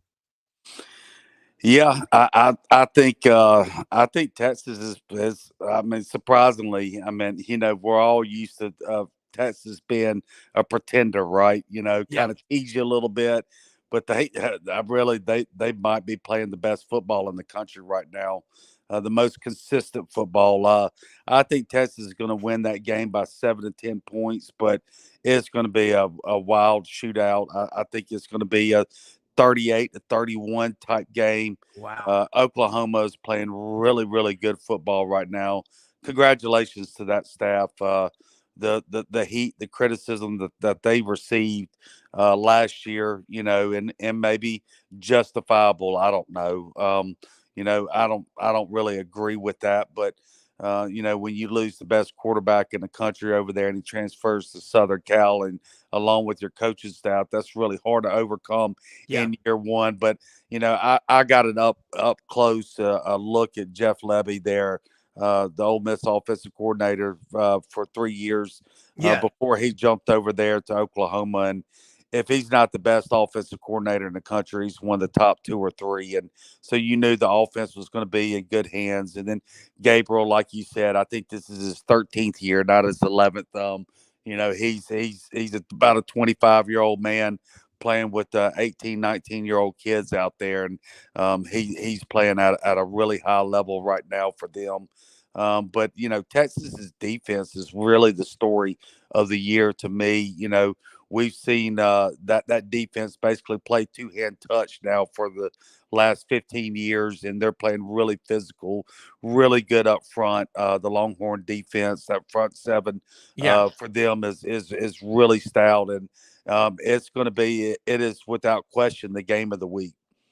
Yeah, and next year when we have SEC Media Days, it's going to be at the Omni in Dallas, and I can just envision this giant billboard, the University of Texas, and in small print in the bottom right-hand corner, welcomes the Southeastern Conference. You remember when Uncle Jed was running for mayor of Beverly Hills and Jethro got the banner for the plane up there, flying around Beverly Hills? It had the big sign that said Jethro Bodine in all large capitals, says vote for in the bottom right-hand corner, Jed Clampett. It's like Jethro, 6 years of 6th grade that's what happens to you. Yeah, there's nobody more proud of their state than Texans. I'll tell you that. It's obnoxious to a lot of people, but I admire it. It's just that good old Southern roots. They're really, really proud of their state, and a lot of people are rooting for them right now because they kind of feel sorry for them as bad as they've been the last 15 years. But just let them have one national championship or one playoff run, and they'll be as obnoxious as they always were, and everybody be rooting against them again. So whether you like it or not, they're on their way back. That's for sure. Well, remember the big tall guy and the short guy in the movie Smokey and the Bandit, the original one, that rode around in the long Eldorado Cadillac that was about 35 feet long with the steer That's your Texas. I mean, and they love it. Absolutely, they love it. But the great thing about college football, the crowds, Yancy. Yeah. You don't want anybody to get hurt. And let's just give a 5-minute cooling off period before people storm the field. I think it would work out a lot better because just what you need to do is let people know in advance. Look, if you're going to storm the field, you've got to wait 5 minutes. If anybody tries to jump on there before that 5 minutes, there may be some, WWE stompings out there. I mean, that's what'll happen. But we already saw that last week at the Ole Miss game. That poor girl. That how's she doing? Guard. She was in the hospital for over a day. She got whiplash, concussion.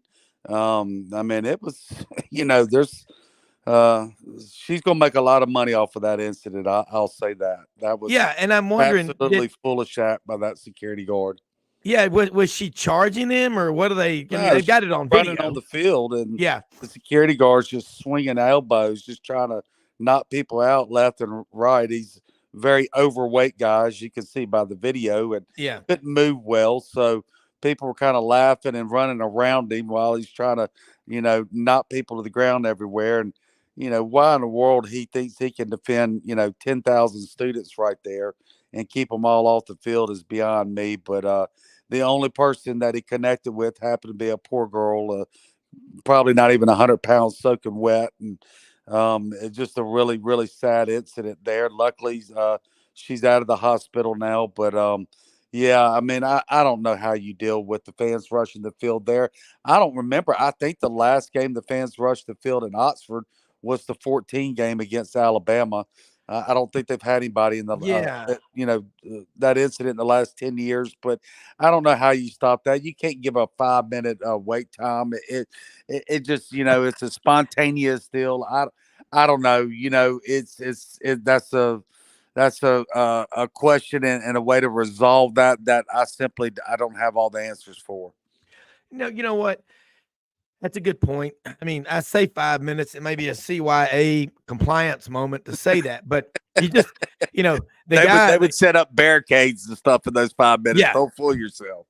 Yeah, exactly. And I can think, it happens at every school, but it's usually reserved for when you beat Alabama. But again, when people, the national media, the flybys are one thing, but the local media, when you drill down locally, you realize, I mean, I know it growing up in Memphis, like I know North Mississippi and Batesville and Arkansas, but LSU, Ole Miss. I mean, Ole Miss hates you can't go to an Ole Miss game when at some point in the pregame, the Star Spangled Banner, the national anthem, someone's going, go to hell, LSU.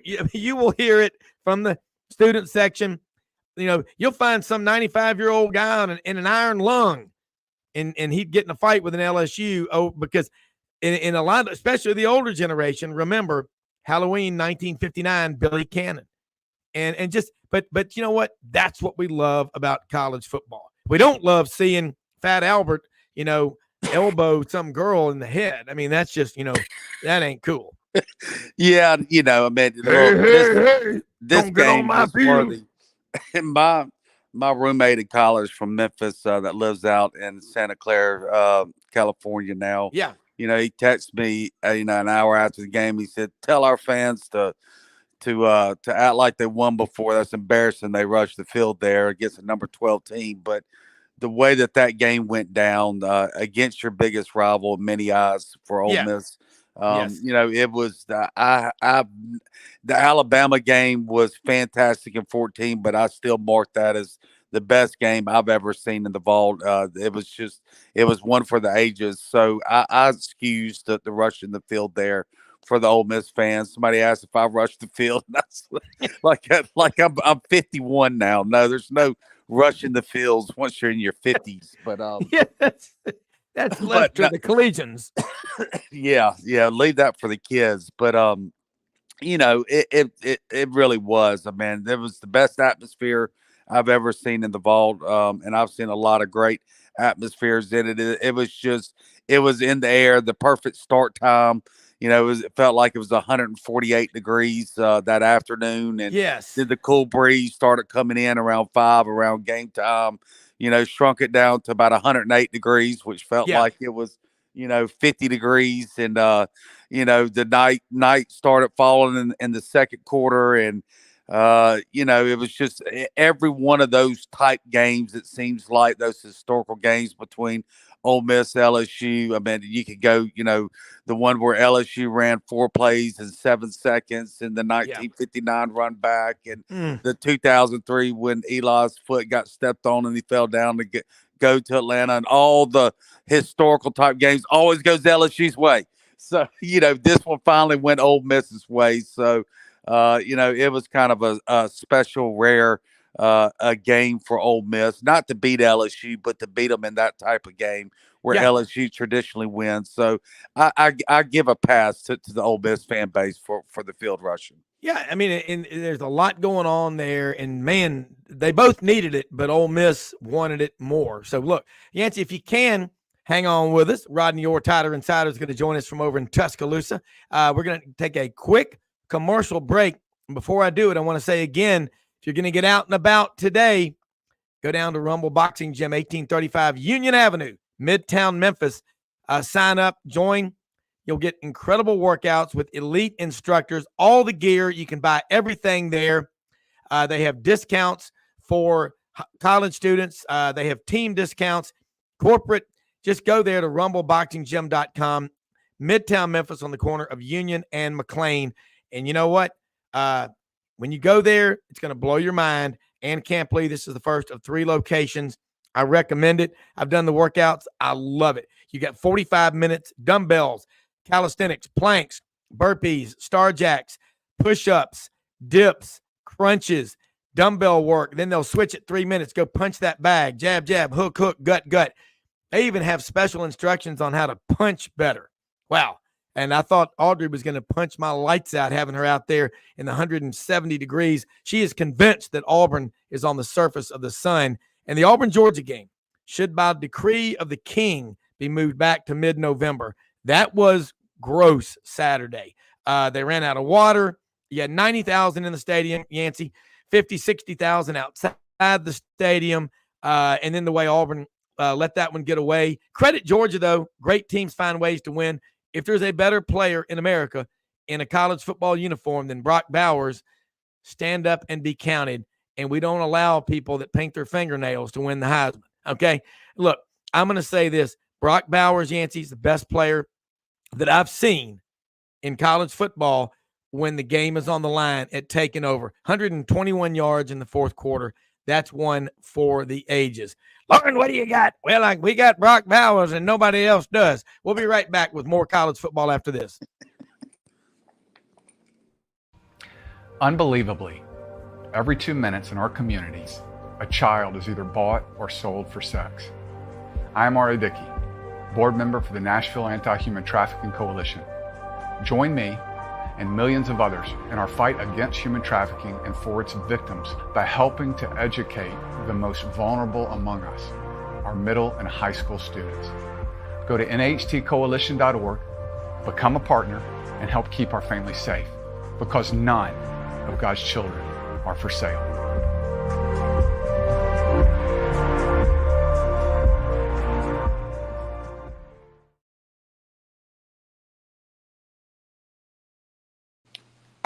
All right, Rob Browne here with you, man.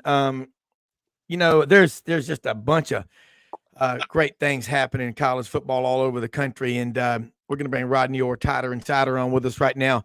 Yancy Porter, Rebel Yell Hotline's been with us, and we love getting the band together, picking and grinning. And Rodney, I was down there with the Mays.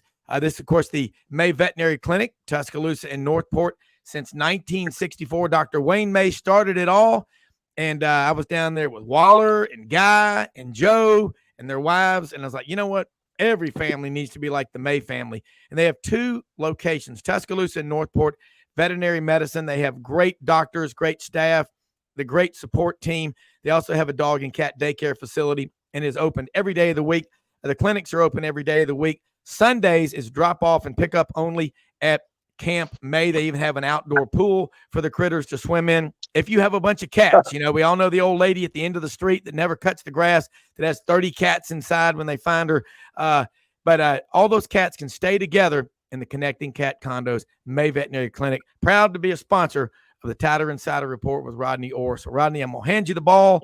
Let's talk about what happened in Starkville. And like we've been saying, Kevin Steele knows how to get the best out of his defense. They look like they're getting better every week.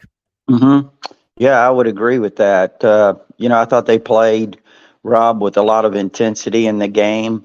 They're starting to play more like what we used to see Alabama defenses under Nick Saban play. And I'm not comparing them to any of those defenses in the sense of, that they're going to be on the level of 2016 or 17 or 2011, whatever. I'm not really saying that. I'm just saying with the intensity that they play with, the effort, seemingly they're in the position to make plays. They may not make them every time, but they're making them a lot of the times. They're fundamentally sound.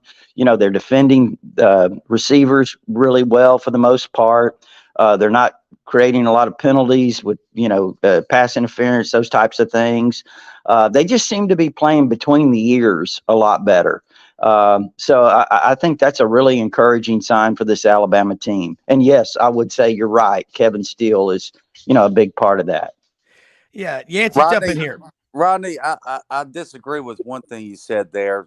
Okay. Your secondary is playing. I don't think I've seen a better secondary at Alabama. So Okay. That No, secondary. now listen, let me say this, Yancy. With that said, yes, and we've said this on the show, and I've told Rob before. I think this might be the most talented, or certainly one of the most talented secondaries they've had. It's just, my question had been, the inexperience that they have in some of those spots. But you're right; they are playing extremely well. You're right. It's unbelievable. Yes, the defensive line is not to the level of the teams that you pointed out in the past. And I know Freddie Roach has received a lot of criticism there, and he's a hell of a defensive line coach. I saw him up close there at Ole Miss for a number of years. They don't quite have that talent, but that back end and that secondary is just unbelievable. I mean, I've been watching a lot of them this year, and there's just no room. There's no room to throw the ball against them. Mm-hmm. No, you're right. I mean, they're extremely athletic. I think when you look at those corners, obviously Kool-Aid, but there's a lot of people that think Terrion Arnold might be, long-term better player than Kool-Aid. But I think Malachi Moore has really come on. I mean, he's had a really good year. If you remember the first play of the game, he just blew that play up Mississippi State. I mean, I'm telling you, this is true. Alabama, if you go watch that first play of the game, Alabama, the play that the quick throw that Malachi blew up, I promise you, you haven't seen Alabama defensive backs make plays like that in probably since, I don't know, 17, 18, whatever, since Pruitt left. Yeah. Probably. Yeah. And if they didn't have that type of secondary, they would be, a lot different defensively, but they're just so strong on the back end. And with the passing games of today, that's so important. They all got loose hips. They all play physical, and they all play with an extremely high IQ, and that cannot be, not mentioned. And people don't talk about that. They just really, really smart. Mm-hmm. I agree with you 100%. And guess what? Those inside backers, even without Deontay Lawson Saturday night, I mean, this is a guy that we've been pumping, Jihad Campbell. He's actually a true sophomore. He had 14 tackles. He had an interception. He's going to be a great player. We've been told all about him and the things he was doing in practices. Of course, down here, practices are closed to the media. But, we've heard a lot about Jihad Campbell, ever since he got here, actually. So he's a guy that's playing really well. I think, obviously, Trez Marshall, the transfer from Georgia, he picked it up a notch in this game. He looked really impressive. He had a sack or two. And then also, Kendrick Blackshire. He's a guy that some people had him a 5-star player coming out of high school out of Duncanville, Texas. But, he had a really, he flashed a couple of times in this game as well. Yeah, I think what I'm still curious to see for Bama and what what Ole Miss was hoping to get into there before the game started. Obviously, I still believe that Lane wants to beat Saban more than winning a national championship, and that plays against him a lot of times. But what's going to happen when they get in the shootout? Right? Is Milroe going to be able to make those plays in the passing game consistently to be in a shootout when they face a team like LSU? That's still my only question left. Mm-hmm. Well, see, you can make that comment on the outside looking in, but when you try to tell some of these fans, this is certainly a question that you have, they really don't want to hear it. But I think you're right, 100%. Now, it's not a knock on Milroe. I mean, he's really progressing. He's certainly better than he was 2 or 3 weeks ago. He's gained a lot of confidence. I thought he made some throws in the second half of this last game that he wouldn't have made maybe a week or two ago. But you're 100% right as far as if they got into a shootout, it could be really trouble because, look, they won this game 40-17. But the reality is that they got a pick six and they got another touchdown that was set up by a pick. So, that's basically 14 points there. And that all of a sudden you go from a 40-16 game to a 40-17 game to a 26-17 game. And, you're in the fourth quarter in a tight game. So I think you're right. I do think they struggle to score points offensively, and that's something to watch. Hey, question here from Willie, Hueytown, Alabama, home of the Allison Gang, NASCAR legends. Roydell Williams, of course, he's from Hueytown, is getting better the more he plays. I would agree with that. And Yancy and Rodney, we all remember his high school career. He had, what they call pinball or video game type of numbers.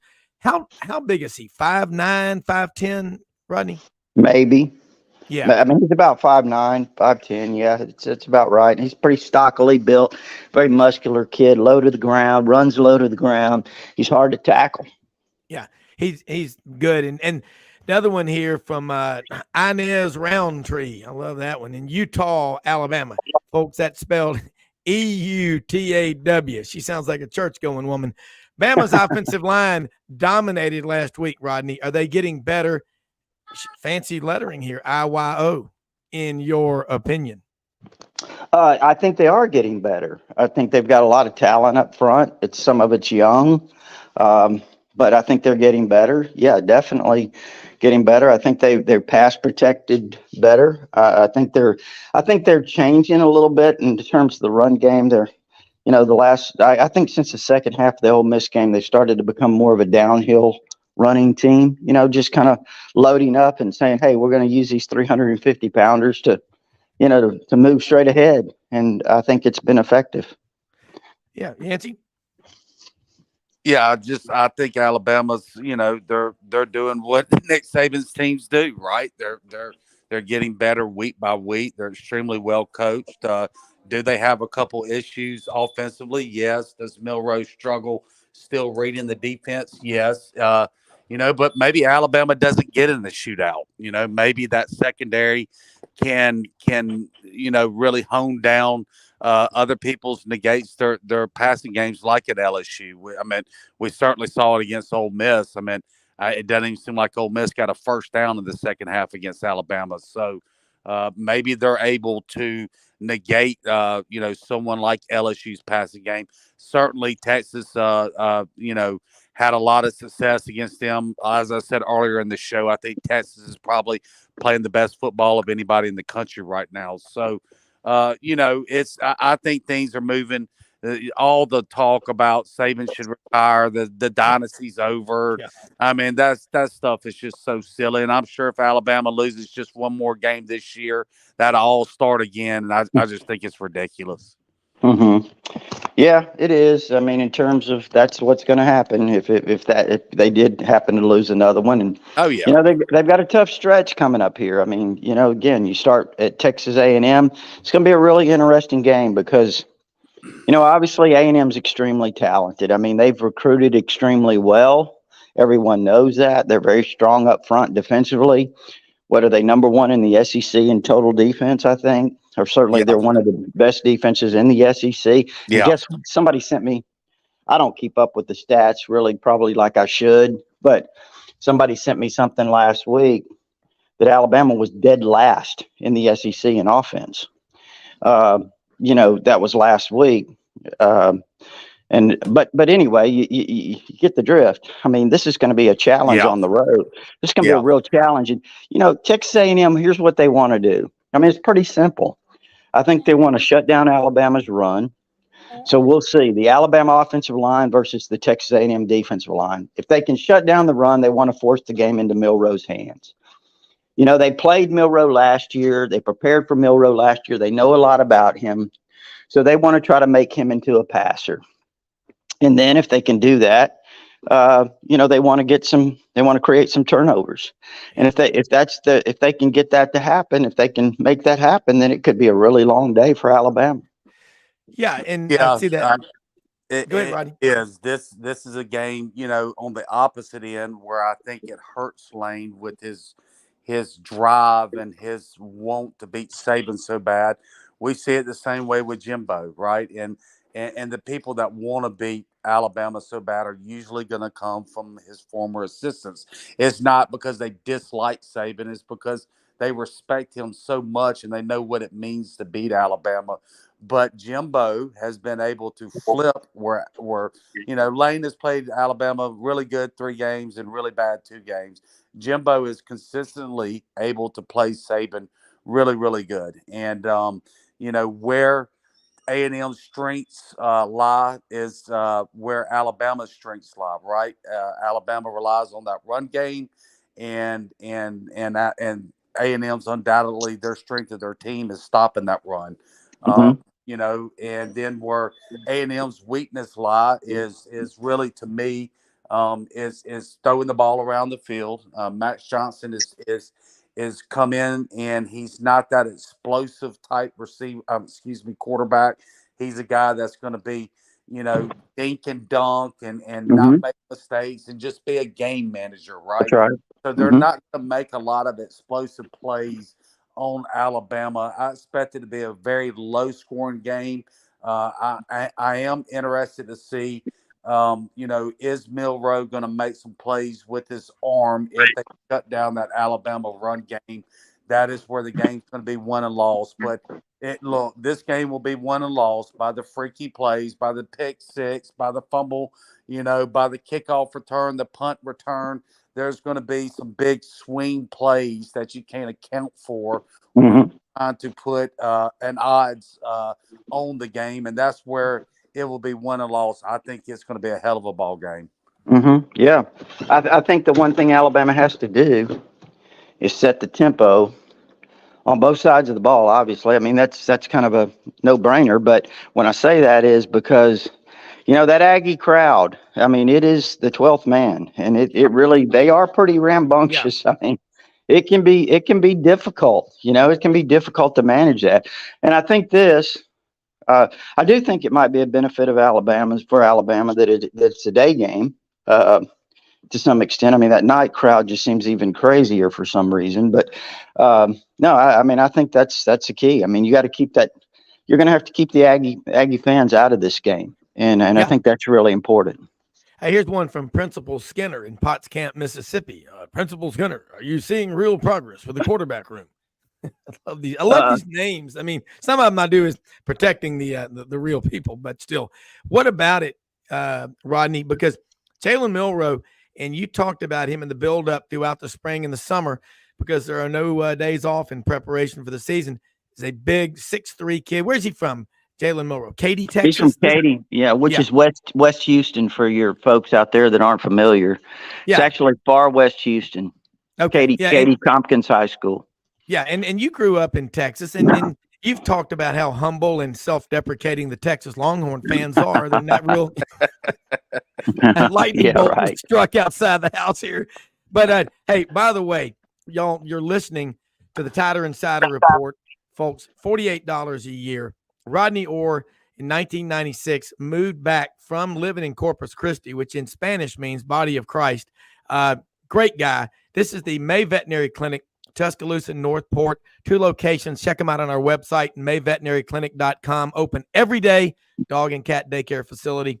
And they have connecting cat condos. If you got a bunch of cats that live together, they can stay and play together. And they even have an outdoor pool. Dr. Waller May, Dr. Guy May, Dr. Wayne May started it all. Their staff, they are the best of the best in Tuscaloosa and Northport, Alabama. Rodney, let's talk about that QB room and the progress, because you picked the starter, Yancy. He did really literally months before anybody else did. And when you get through with that one, I have another crystal ball question for you. Well, I mean, I think Milroe's obviously making some strides. I thought he made some strides in this last game. Like Saban's made this comment before, I'm not a big stats guy.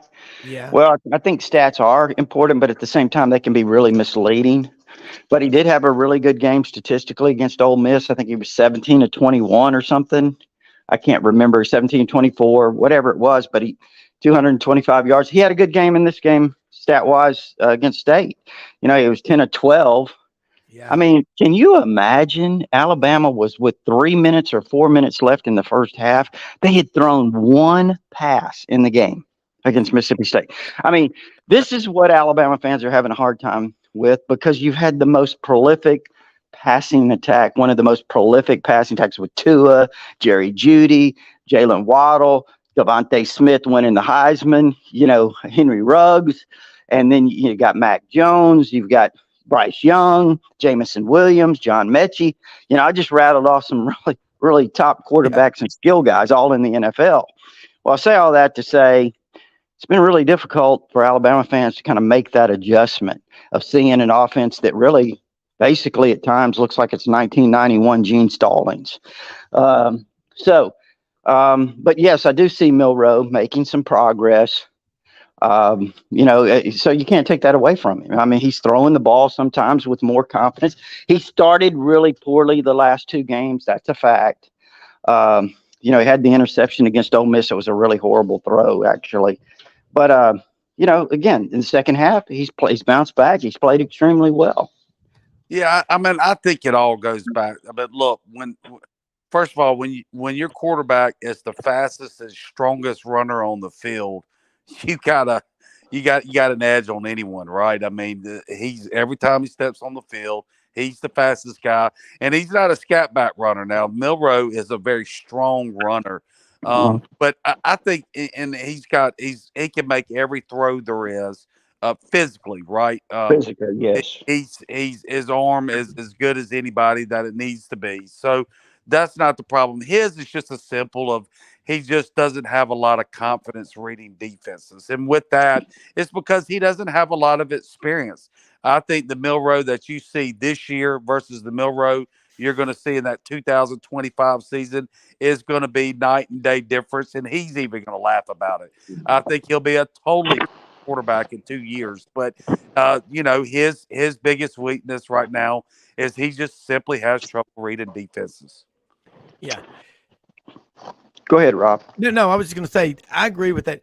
One thing I've seen, when you have a great athlete like a Jalen Milroe, you then have to refine the mental part of it. I see Leonard Skinner, Jacksonville, Florida. I'll be shocked if this game in College Station doesn't come down to the final 3 steps. Maybe he means the final 3 possessions or whatever. But Jalen Milroe, talk about the mental part of it, because the most important 6 inches on the football field is between your ears. You can have $1 million worth of athletic ability, but if mentally you struggle under pressure, it's going to hurt you. Who is working their magic with Jalen Milroe? We've had a lot of offensive coordinators, quarterback coaches over the years in Tuscaloosa under Nick Saban, but something tells me Nick Saban has a pretty strong bit of influence on his quarterbacks. Am I right or am I crazy?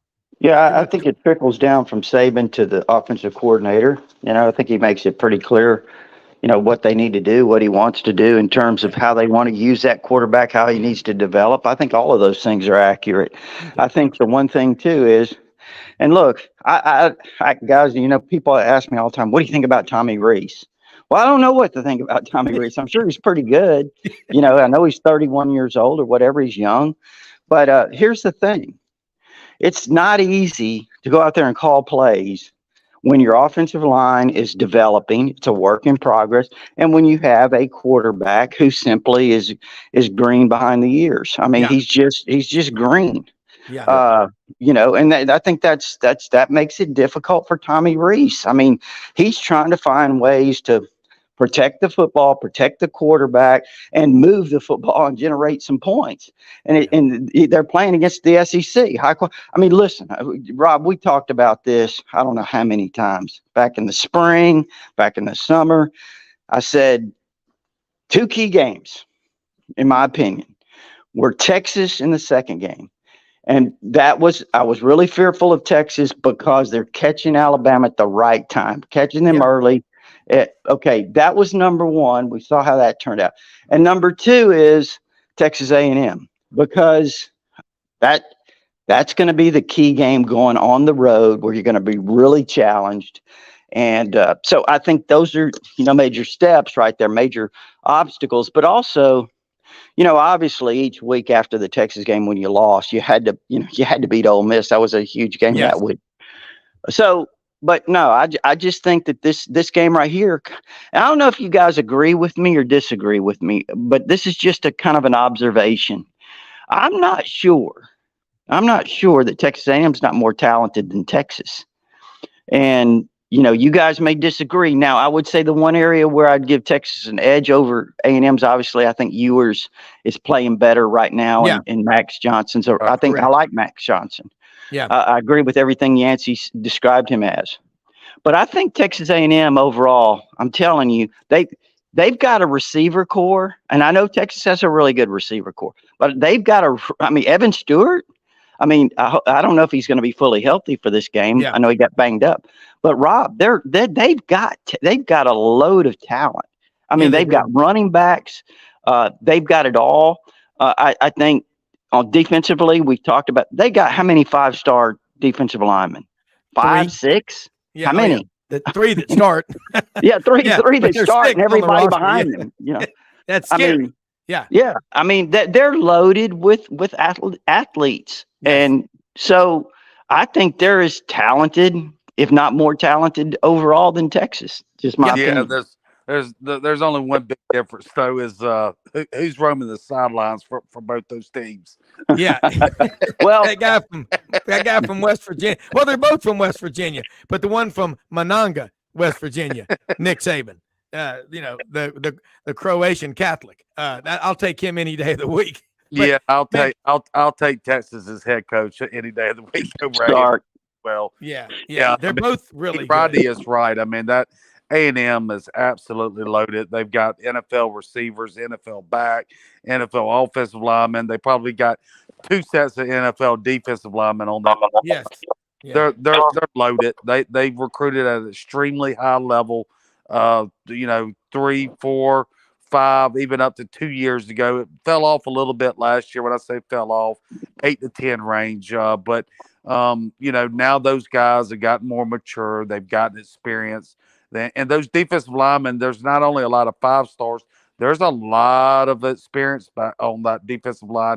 Including one that absolutely killed Freddie Roach when he was at Ole Miss, McKinley Jackson, who he knows well from George County, Mississippi. So Yep. So that is the matchup, right? What is going to happen with Bama's running game against A&M's defensive front, and that's where they won or lost. Yeah, and we run out of time, guys. Unfortunately, this is great stuff. Rodney, thank you so much. Yancy, Rebel Yell Hotline, folks, check them out Monday nights at 6 on Sports 56 WHBQ and Super Talk Mississippi. Yancy, let me say this: most often we see the face of Christ and the least among us. We live in the greatest country in the history of the world. Every day, folks, go out and do kind things for people, kind words, kind deeds with follow through and accountability. Yancy, let them know how to, Rodney, let them know how to follow you with Powder Insider, and we'll close out. Well, thank you, Rob and Yancy. It's TiderInsider.com. It's only $48 a year, and you can get instant access with your credit card. Or if you prefer, there is an address there to send a check. Gives you all our premium information, but also our all sports forum. That's where we're on there discussing this kind of discussion right here that we've had.